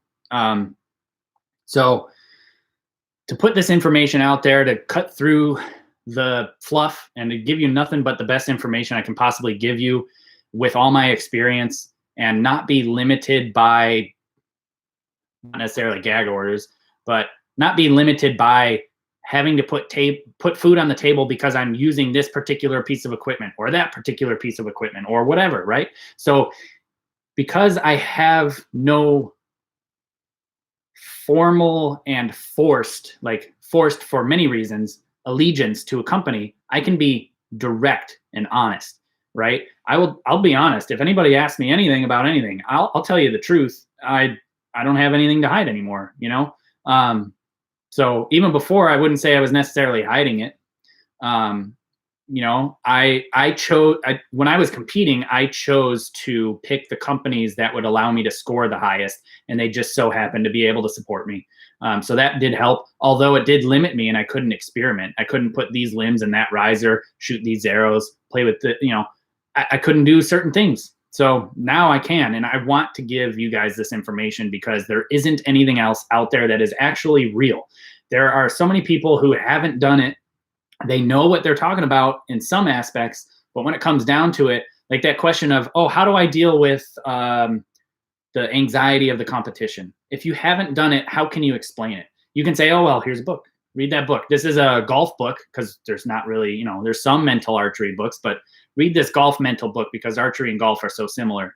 I mean, in somewhat, yeah, but this is why I'm helping. I want to give back to you guys. So I appreciate everybody's support on many different platforms in different ways. I genuinely appreciate it. So let's see here. Oh, what pounds for shooting an X23 on a 28-inch draw? Again, it depends. X23, that's that one that's weak in the back. Reference the chart. That's the best thing that I can say. The chart's never wrong when you use it correctly. Archer's Advantage, too confusing, too complicated, not worth it. Just stick with the chart and make sure, because you said 28-inch draw. When you're referencing the Easton Arrow chart, I have a video coming out about this. That's why it's printed. Right here. Your arrow length. Your arrow length, not your draw length. Draw length is not the same as arrow length. So at a 28-inch draw, you're probably using a 28.5, maybe 29-inch arrow. If that's the case, you need to reference it for a 29-inch arrow, and that's what spine to use. So that's a big suggestion there. Rains says his city doesn't have a club for him to, or them, I'm sorry, to try other people's bows. What advice would I give for them identifying to buy my first riser limb stabilizer?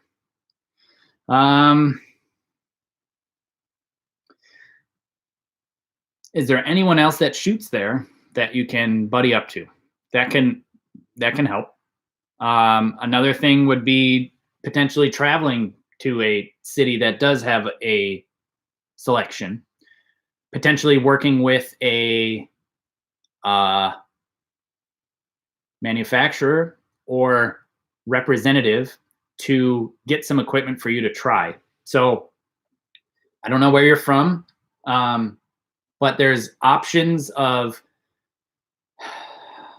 like, say if you went to Lancaster Archery Supply, which is in Pennsylvania, you know, you could go all the way up there and they've got stuff that you can try and test, you know, within reason, of course. I don't know. It's difficult to say because it's tough. You know, the best thing that I could say is if you are looking for your first riser, limbs, stabilizer, those type of things like you're asking, like I said, you can't go wrong with a good ILF riser. Go with one that's 5-10 years old. They're all good. They're going to get you through everything that you need. What was great and top of the line 5 years ago is going to cost you $150 today. It's not going to cost like that riser or this riser. I don't know, they retailed in the $700 range. You don't have to spend that much money.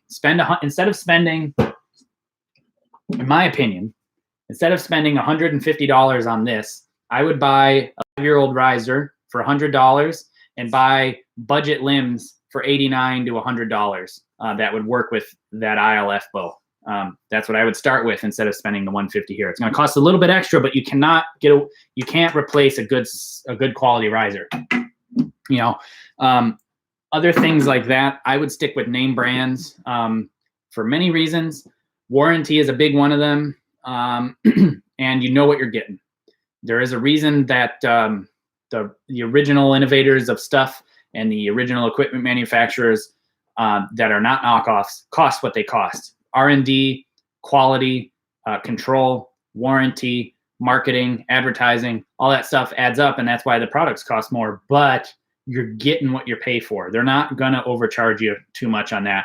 Like I said, you're better off buying used stuff. You'll save a whole lot of money there, especially if it's quality and was good 5 years ago. It's still going to be good now. Might have some dings and scratches. So be it. You're going to put your own dings and scratches in it too.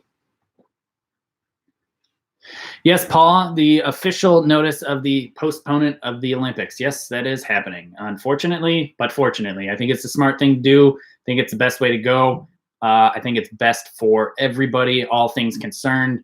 And I think, you know, the IOC should be ashamed of themselves for saying that it would be financially irresponsible to postpone the Olympics, because all they're doing is perpetuating the potential rumor of the idea of, oh, you know, it's just a money-making machine. It's not about the athletes anymore. So good on them for actually taking action. So.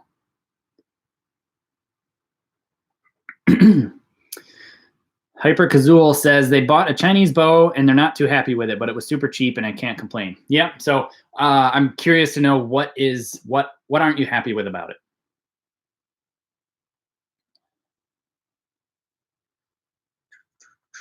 Let's see. There's a lot of questions rolling in still. This is awesome.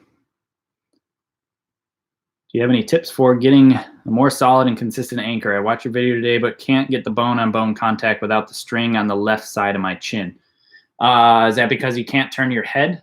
Like I said, if you can't get in, chances are it's because your head isn't turned enough. As soon as you turn your head more, now you can get in and the string can be here. It's really hard to answer these questions without seeing people.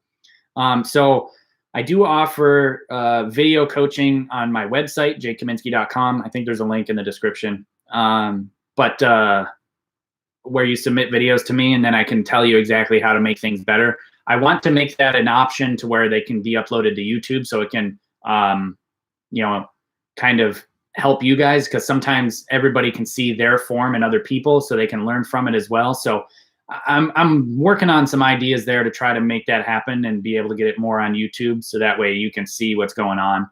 I think that'd be interesting to see. So anyway, if you're interested in that, just check out my website, jkaminski.com. Let's see, Hyper Cazal answered. He said, one of the screws is bent and one of the limbs sticks hard fitting into the riser. Yeah, so the limb sticking in can be many different things. It can be fit and finish and tolerances there. Or it could be just tight limb fitting, which is okay. I'll show you a quick trick. If I take a limb, stick it in my riser. So if it's hard to pull out like this and it won't come out, and when it finally does, it goes and it breaks free. This is a trick, is I'm going like this. So I'm here, there, in, out. Push with your thumb like that. A lot more efficient, less explosive. You won't break stuff and hit things behind you.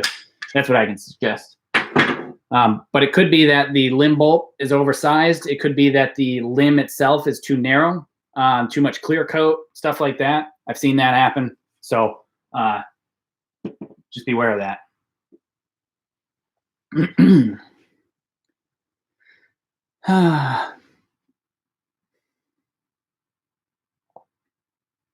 So Nadir asked some more. He gave me some more information about the X23. I never shot the X23. I got out before the X23 was around. So I'm sorry, I can't really reference that. I would assume it's probably fairly similar to the X10 draw weight that would be required.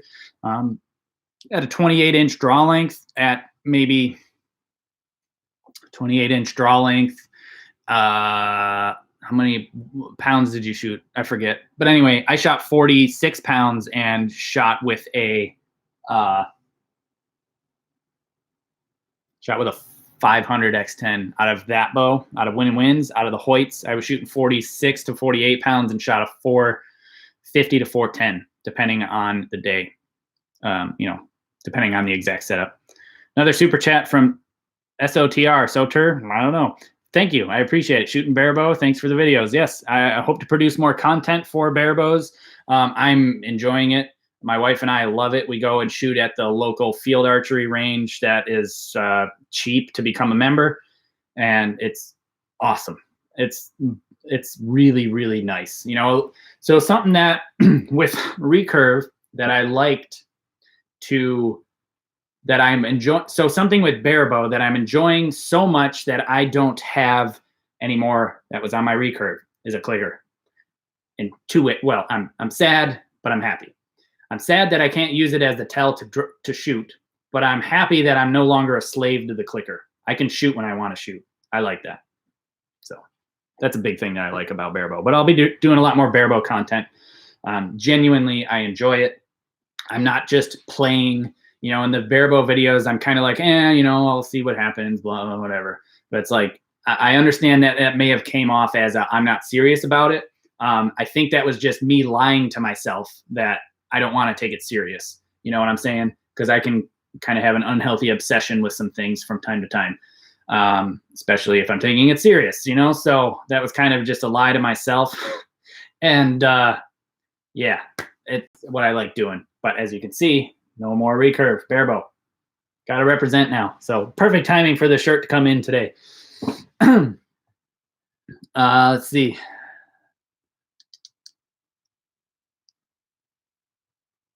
Christian is saying he bought a Gilo G1 matched with long limbs.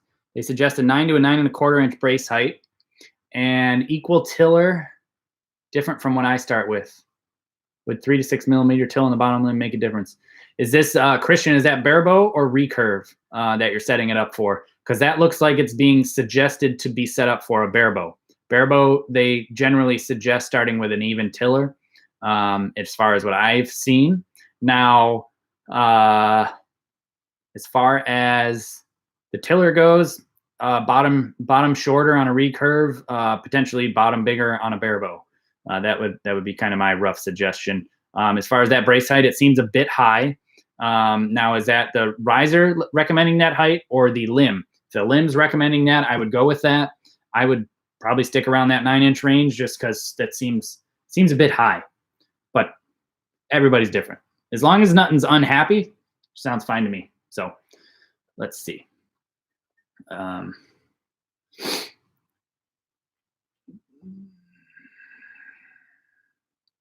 Okay, you bought the G1 to shoot Olympic and barebow. So that's you got to kind of pick what you're going to stick with, you know. More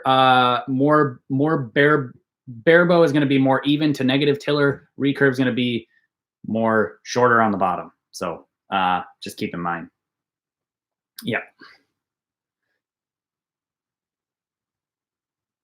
So yeah, the riser says it. Yeah, so I would go with what the limbs say, in my opinion. You'll know when you start playing with it. Oh, what size points am I using in the Maximas?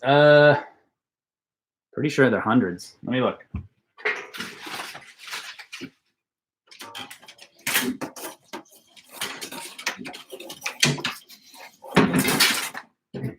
Lots of stuff in the way. I think they're marked on it. No, 120s. It's the 120 field points or 3D points or whatever.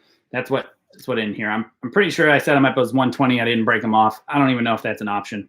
So anyway.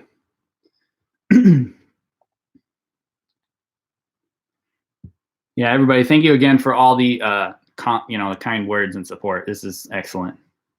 Quite a big turnout despite it being in the middle of a day on a Tuesday. How many people, out of curiosity, are stuck inside or requested to be remaining at home? I'm just curious.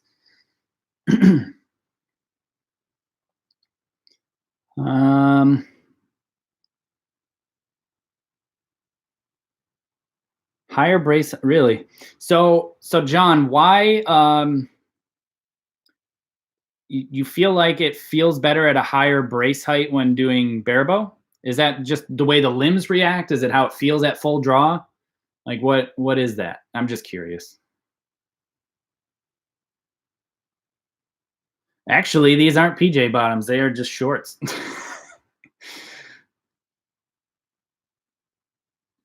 Simone is saying that they tried the holding exercise, but it can't go more than 15 minutes. No, you don't have to worry. You got to start somewhere. Don't hurt yourself. Listen to your body.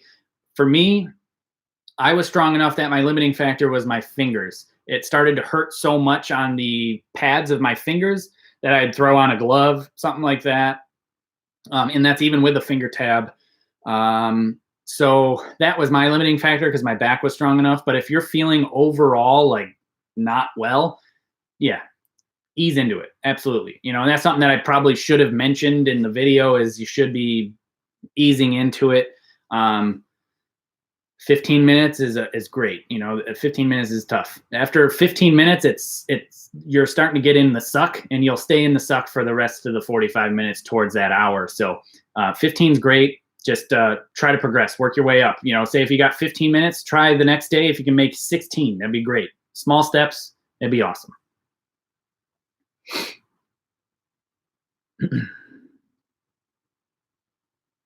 So Emily is discouraged because she's trying to get coiled down. She said, any tips? Yes, movement over muscles. Don't think about the core. Don't think about the muscles. Think about the shoulders moving. This is normal. This is coiled. All it is this. I am rotating. That's it. That's how you coil. No problem. As far as down, don't go down. Just in, down, stay, rotate. That's coiling down. Don't coil down. Don't do that. That's not how you coil down. Not too much. Be lazy. Remember, in my intensity video, which I'll probably redo because, difficult in front of a crowd, and I've talked about it a few times, 0, 10, you can do something with 2. Be lazy. Do I use a thicker tab when shooting over 50 pounds? You're the one in the super chat asked him. Yes and no. It depends. If it's hurting you, yes. If it's not, no. I shoot the same. 2 layers, that's all I used. This is this. One thing that I would be aware of, if this is your primary and this is your backup, make sure that your leather and your backing are the same thickness. Because if you change thickness, your tune changes dramatically. So if you were to drop this somewhere, drop it in the toilet, drop it in a puddle, whatever, and you needed to use your backup, If it's not the same thickness, you're not going to impact the same spot on the target. You're not going to have the same tune, the arrow flight, etc. So that's what I would pay attention to. If it's hurting your fingers and you don't quite have the calluses there, then yeah, adding another layer is okay. Now there's some people like Michele Frangili, which I really like the guy and respect his opinions. He says that he shoots roughly 1 layer per 10 pounds of draw weight. Now, I feel like that's a bit excessive, but he genuinely would shoot 4 to 5 layers of leather. And what I don't like about that is I can't feel the string on my fingers. Now, he likes that because that means that there's less influence of your fingers. I could get that, but I can't put the string in the same place on my fingers every time if I can't feel it. So I like the slightly thinner tab. But going from 2 to 3 layers, 2 to 5 layers, or whatever, is really going to change your arrow flight, your arrow tune, etc. So is it important to be thicker? I think it is if it's hurting you, for sure. Quick tip for the watchers or viewers out there. If you're having issues building calluses and repairing skin tissue as it gets damaged by shooting, get yourself some collagen. Collagen will make a big difference in how quickly your skin builds and its thickness to build yourself a nice callus to use as a reference, or protection, basically. Anyway, let's see, what else do we got here? Yeah, that's the barebow ring back there. Good eyes.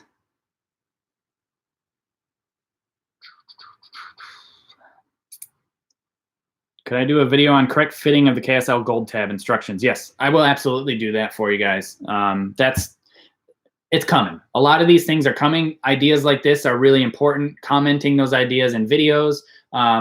In the Patreon page, that you can comment on some. I make comments sometimes saying, hey, I need some ideas or want to make sure I touch on stuff that you guys want to know about. Send me ideas. Same thing attached to that is the Discord server where I have a content suggestion area. So if you are a Patreon member or a patron, however you want to call it, head over to that Discord server and let me know what you want to see. When you give me comments like this and say, hey, can you do that? I appreciate that. I have a list of how many videos and what videos I want to do in my phone. So when I see these type of comments and suggestions and those things, I write them down, and whatever I'm feeling that day, I grab it. Unless I see like everybody say, I have this issue, like the whole anchor thing of I can't get a strong anchor, my string alignment changes. I'm like, all right, well, apparently I need to do another video explaining that again in a different way. So again, all these comments and suggestions and whatever help a lot, because if I don't know that you need to know more about it, if I don't know that I haven't done a good enough job or I haven't explained it enough, how can I produce the content for you, So I have been where you are right now. I was a beginner. I did have to put in my time. I didn't get here because of some magic sauce. I put in the time, I put in the effort, I really worked hard and stayed at it, and I got to where I am now. So you can do the same, and it's okay to ask these questions. Again, there wasn't a resource for me when I was growing up. I was stabbing in the dark, and as soon as I got put in front of experts who knew what they were talking about, I was a sponge. I soaked up all the information I could possibly get because I wanted to get better. And the more advantages I thought I had, the more confident I became in tournaments. So again, thanks.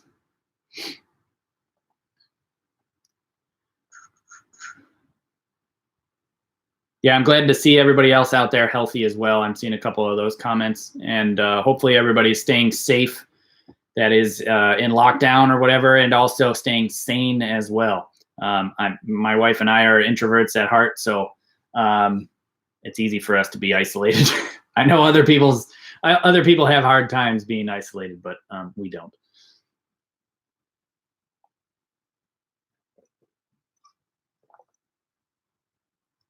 Knox is asking, it's not good to preload your limbs with your tiller, meaning how far the limb bolts go in to move your bow weight up.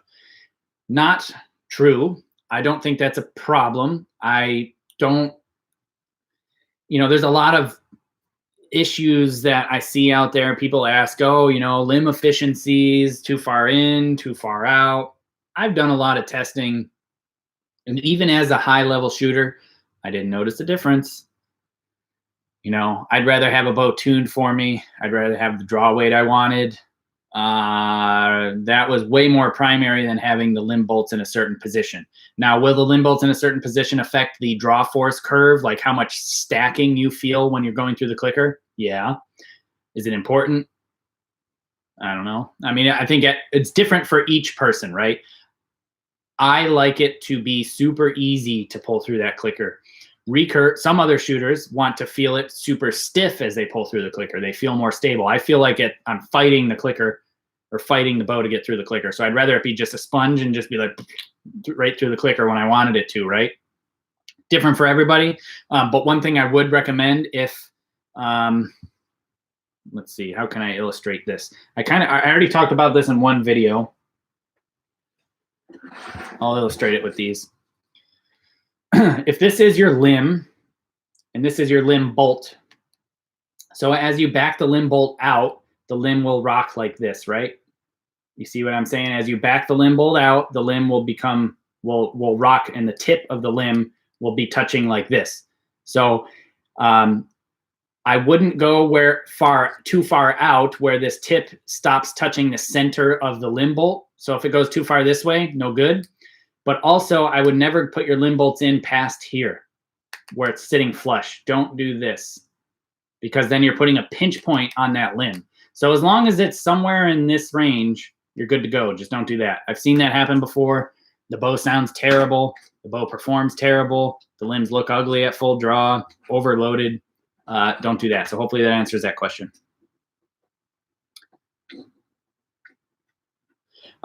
So Hyper, you're asking about the Discord link into the descriptions. You didn't know I had one. Yeah, right now it is only for Patreon patrons, Patreon members, whatever you want to call it. The reason is because I just simply don't have the time to do moderation to make sure that the general public is behaving themselves.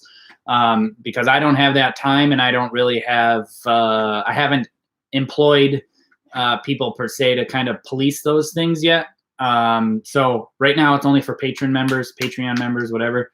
So it's directly connected to that. So once you become a member, you have access to the Discord server. So sorry, not there yet. Maybe one day. What about spin vanes and the straight ones? Leonidas is asking. That's an interesting name. I don't know if that's your real name, but it would be cool. Vanes are vanes, right? They can be used to advantages depending on how you put them on your arrows. Like these are prototype wave vanes. Let's see if you can see them. Yeah. But they're on at a super high helical, a really, really high offset, so they get a lot of spin. If you don't have a fletching jig that won't do this type of spin, you won't get as good performance out of an AAE wave vane. You have to have a lot of helical, right? At least for standard distances. 90 meters, less is better because you have so much drag as the arrow starts slowing down, getting out there, right? Now, spin wings or spit mylar type vanes, that's that thin plasticky type stuff, they're all similar.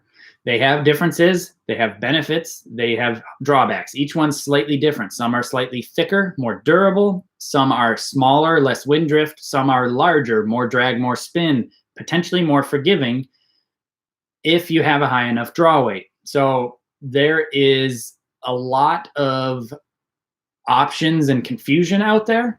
And this is part of the goal of this channel.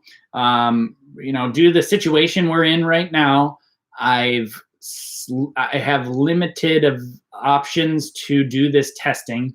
I'm still working on trying to come up with some sort of partnership on some stuff to do some third-party testing. But essentially, I already built a wind tunnel, and I got to get the wind speed calibrated basically for a few different things. I'm doing a bunch of vane testing so you can make a better decision on which type of vane to pick and choose and cut through this manufacturer stigma of, yeah, we're the best. No, we're the best. We're the newest, latest, greatest. So, you know, I'm going to check a lot of different things, and I have many different ways to test these things. So it's coming out. So like I said, you know, spin wings are spin wings. They tear up quite easy. Waves I found were a bit more durable. They shot a lot better for me when I put a ton of helical on them. Genuinely, they shot better for me, and that's why I shot them. And a bonus, they had a lot less wind drift, which of course is an advantage. So Nicholas is asking, any advice for controlling shaking? Strength, tight anchor, and shooting volume. The more arrows you can get in, chances are the stronger you're going to be, the less you're going to shake. If you're shaking everywhere, a really tight anchor is going to help, because it's going to anchor that, and you're not going to be able to shake as much. If you had a loose anchor, you're all over the place. So not only is your anchor position changing, but your draw length's changing. If I'm buried into my face, my draw length can't change because I'm bone to bone, and also I can't shake up and down at all. That makes a big difference. So Hanese is asking about how to put the index vein exactly where you want it, specifically spin type veins. They always land different to what I want them to be. As far as, you mean after you fletch them and after you've drawn the lines on them? That can be a few different things. It can be just the way that the knock is aligned to what you want it to be. So if, depending on how you're lining your arrows to get those on, or rolling your wraps on the arrows, you need to do that consistently. And on like the biter tri-liner, you can change where the knock receiver is in relation to the three arms that go out. So that way you have your index set consistently. Now, it does take trial and error. You have to adjust that and make it work. Takes some time. Well worth it, in my opinion. Same thing with, like, if you're using a simple Bitzenberger jig to draw a line on there with a pencil or a Sharpie or something like that. You can just basically change the knock index on the arrow to make that cock fletching be exactly where you want it to be. But again, trial and error. Take some time. If you haven't spine aligned your arrows or things like that, not important to even worry about it. Just fletch your arrows, turn your knocks to make them work. Unless you're using glue-on knocks, then that's a problem. So again, testing, trial and error. You know, if you're a trad shooter, you're using the glue-on knocks. If you're not, you know, there's a lot more arrows options out there. That way you don't have to use the glue-on knocks. You know, there's the really basic type arrows. Like these are XX75s. These have the glue-on ones. This is a kid's arrow, so you buy them pre-fletched. It is what it is, or a youth arrow or whatever, very beginner arrow. So depends.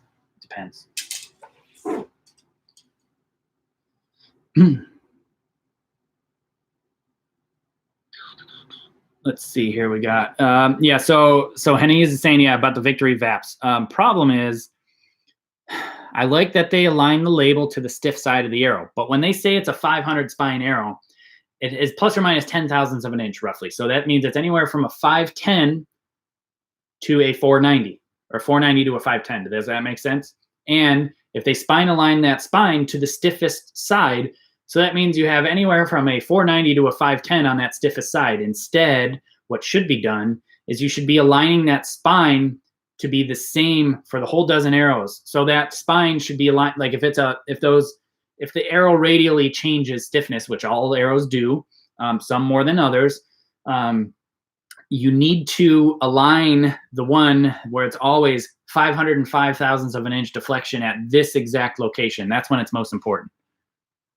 That's coming. We've got arrow building stuff coming. I'm going to get to a sickening degree of detail. You know, there's like, I challenge you guys, before I release this video, and some of you out there know it already, so try not to spoil or alert these people.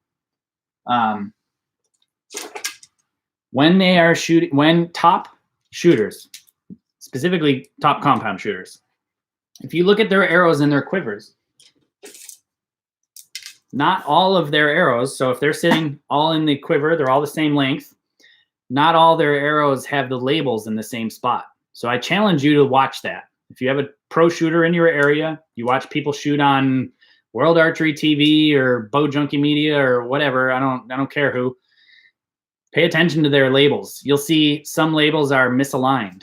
They're not in the same spot, even though their arrows are all cut the same length. Some of the labels are even up here towards the point end. So keep an eye out on that, and I will explain why in a video. I like to play with those type of things, and if you haven't noticed, just keep an eye out. You'll start seeing that, especially indoors, especially on all carbon arrows. Do I make my own strings? Paul wants to know. Absolutely not. Not anymore. Ever since I got sponsored by a professional string builder, I would never build my own strings again. Why? Is because their string building ability is far superior to anything that I could ever do. The consistency, the tightness of the serving, so it didn't want to separate and stretch as you put the string under tension. They broke them in for me. And it's something that I always said when I was still shooting and competing. I always said, after I became sponsored by one, I said that they are so good that even if I had to, I would buy strings from a professional builder. They're that good. So I would never build my own strings ever again. They're just far superior. They know what they're doing. I mean, I know what to do, but I don't have a $1,500 string jig laying around with an automated server and a stretching tool and all these things. I didn't have that, you know. Even at the Olympic Training Center, we had the basic BCY string building jig, which it's tough to get everything even under tension, and it's challenging. So I would never build my own string again.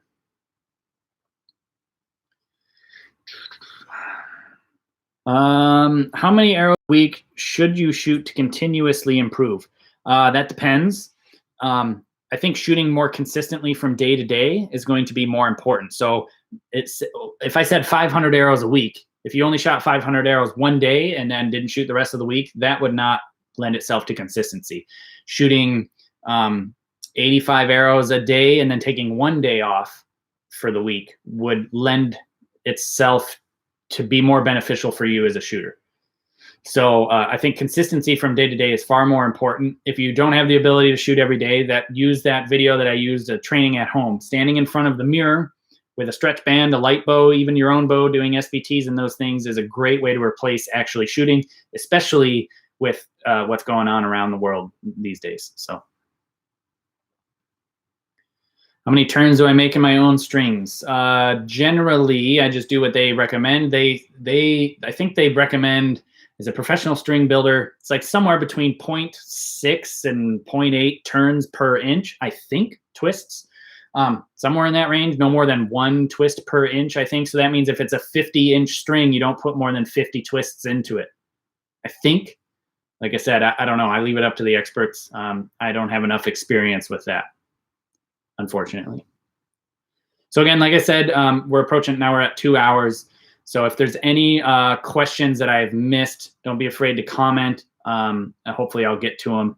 And I hope everybody saw this as a great resource. This will be posted on my page.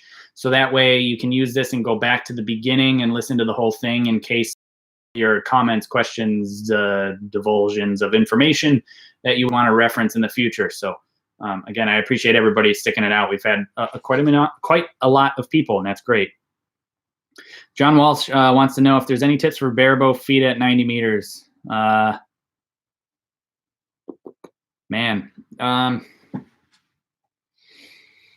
Potentially use something other than your point as a reference, meaning like maybe your shelf as an aiming point, and then adjusting your plunger tension to compensate for your left to right impact. Again, that's just a stab in the dark and a guess. I'd rather have a solid aiming point, consistent aiming point to be there. That's a challenge. It's almost clout archery at that point.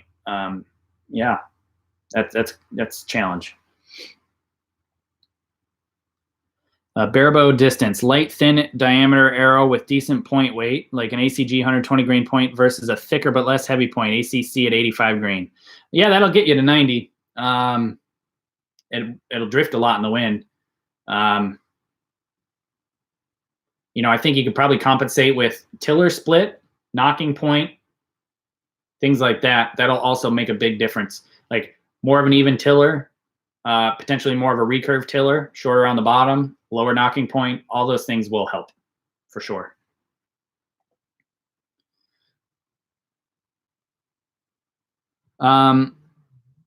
Brad said he's not able to find a brace height recommendation for win limbs. Should be in there. Should be in there. I have a manual somewhere, but I'm not going to bore you as I dig through my cabinet. What I would say is something along the lines of, 8 3/4-ish inches to 9 inches for a 70-inch bow. So those are long limbs. Medium limbs, about a 1/4 to a 1/2 inch less than that. And then short limbs, about a 1/4 to a 1/2 inch less than that. That's rough figures. So like a short bow will be 8 to 8.5. Mediums will be like 8 3/8 to 8 3/4, somewhere in there. And then a high is 8 3/4 to 9, give or take. That's just off the top of my head without looking at a chart and thinking about it more. But do I shoot clout? I have when I was young. I loved it. What am I doing with string alignment under sunlight versus cloudy? All the same. Keep it the same. Just keep in mind that your impact point will shift. I saw it shift a whole lot more so when I was shooting field archery, changing different positions relative to the sun. Quick tip for that is the arrow will always hit towards the direction of the sun. So for example, as we shoot, I'm a right-handed shooter. As the sun sets, it always sets towards the right-hand side of the left-hand side of the field. So because typically the sun will come up on the right. Shooting in the northern hemisphere, shooting north, sun comes up on the right, sets on the left of the field. And as the sun starts to set, your arrows will impact more and more left. So just keep in mind that will happen because of where the sun position is. So Brad said he's shooting 72-inch bow. Those are long limbs. I would recommend about a 9-inch brace height then. It's about 23 millimeters or centimeters, 23 centimeters. Andrea says, dilemma. He doesn't know if he should be shooting recurve or compound because he loves recurve, but he shoots better with a compound. I mean, if you're comparing apples to apples as far as score to score, of course, you're going to shoot higher scores with a compound. It's a lot more simple to use. You got to come down to what do you like better? Do you like putting more arrows in the 10 ring, or do you like the rawness of the Olympic style or even barebow style? Like, that's why I really enjoy barebow. It's more raw. I appreciate that part of shooting barebow. I have not tried the Yucca pure carbon limbs. I've messed with them, pulled them back. I like them. I just am concerned in the consistency of how they are made, limb to limb, top to bottom, but also set to set. Just because it is all purely laid up carbon. Like I said, I've not seen them, not seen their manufacturing, not seen the consistency. I've not heard issues. Don't even know if there is issues. I think it's a neat technology. The way they build them is quite nice. Barebow, how do I set my string alignment? Pretty simple. Right-handed shooter. So I'll pretend like you're the shooter. If this is the arrow, it would be on this side. This is my string blur right here on the edge of the arrow because I'm aiming with my point, yeah? So I want my string alignment to be very close to where I'm aiming. Instead of, say, if this was my riser and I was putting my string on my riser, I wouldn't want to aim here. I wouldn't want to aim here to then look over here to make sure my string alignment is good. I want to look right next to where I'm aiming about my string alignment.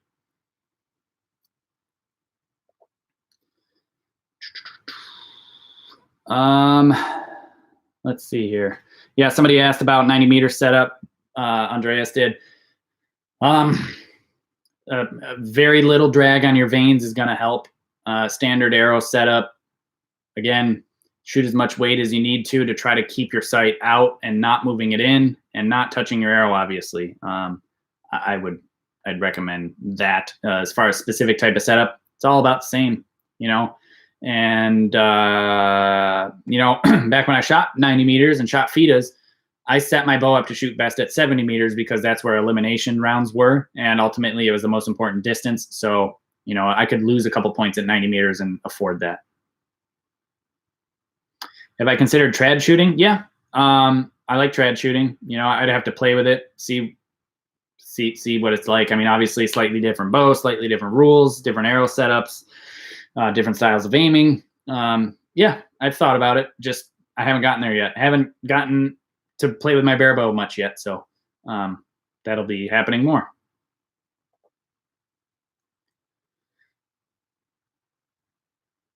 Any tips on how to increase flexibility in order to maintain and achieve rotation, minimize tension? Work at it. You know, it's not going to come overnight. That's something that everybody sees. They try it once and they see that it fails, right? And or their scores go down, or they can't make it happen. It's not going to come overnight. You have to do your due diligence. You have to put in your time. You have to make sure you continue to push. You can have a progression. That's okay. You don't have to achieve the end all be all goal. You can slowly progress and slowly make steps, slowly get more flexible. And so what? You got to move your clicker here or there from time to time. That's okay. So,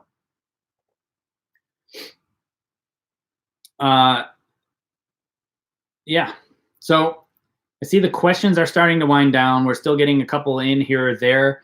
Like I said, this video will go live. There's a lot of videos that I've referenced on my channel. Like I see a couple questions about string alignment. How do I do it? By moving my head. Actually, I just released a video about a stronger anchor and fixing your string alignment. I think that was potentially the most recent video I just released today, if not yesterday. So check that one out. Please reference a lot of the videos that I have. I know some of the videos earlier in the series are not necessarily the best sound quality, not necessarily the best video quality, but they do have a lot of good information. I will continue to produce this content for free for everyone. So if you have these questions, please don't hesitate to comment in the videos that come out on the YouTube community channel, on Facebook, Instagram, whatever. If you have the Patreon and stuff like that, you absolutely will be front of the line for videos and things like that, and questions being answered.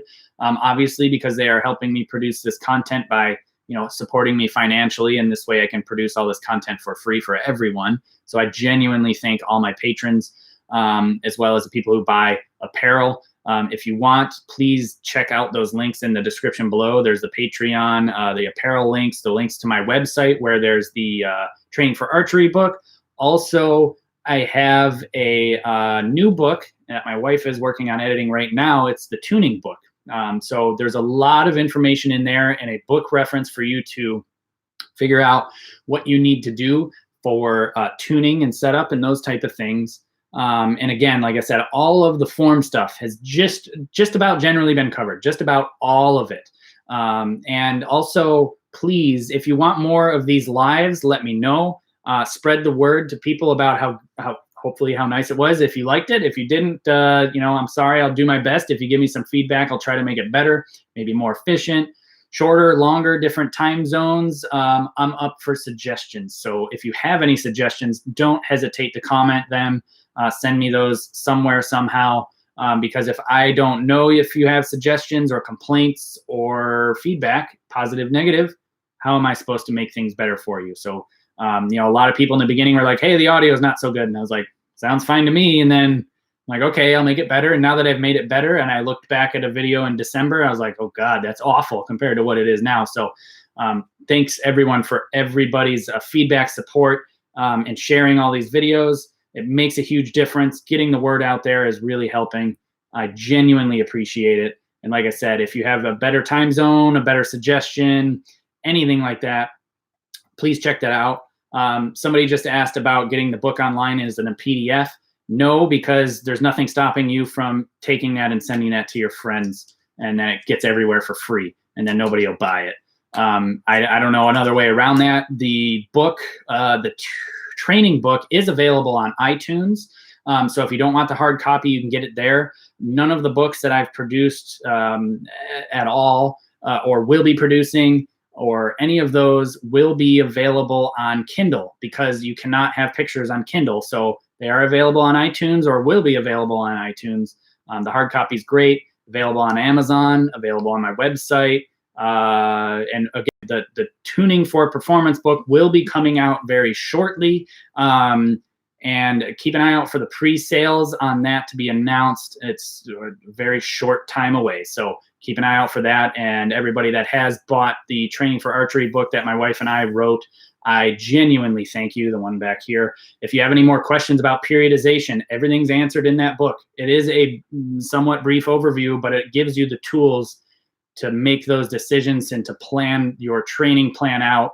And what better time right now than to educate yourself on stuff that you've not heard before and try things out when there are no competitions for the foreseeable future, at least until things blow over. So everybody else that's out there, if you're stuck at home, stay sane, stay safe, and please, everybody, just respect everybody's wishes to do some social distancing, because it's kind of embarrassing that in my own country there's some youngins out there, I can say that now being old, I guess, that are partying instead of doing the right thing and saving others' lives by remaining indoors and just doing their best to just for the better of humanity. Please, everybody, respect your government's wishes to make all this go away quicker and keep everybody else safe. So do your job out there just like everybody else. And like I said, I hope everybody stays safe. And I appreciate the support. And like I said, I can't thank you guys more. So comment if you want this in a different time zone. If you bonus points for those that suggest it in the Eastern time, even if you're in Australia or whatever. But anyway, all right. Thanks. Take care. Thank you again. Bye now.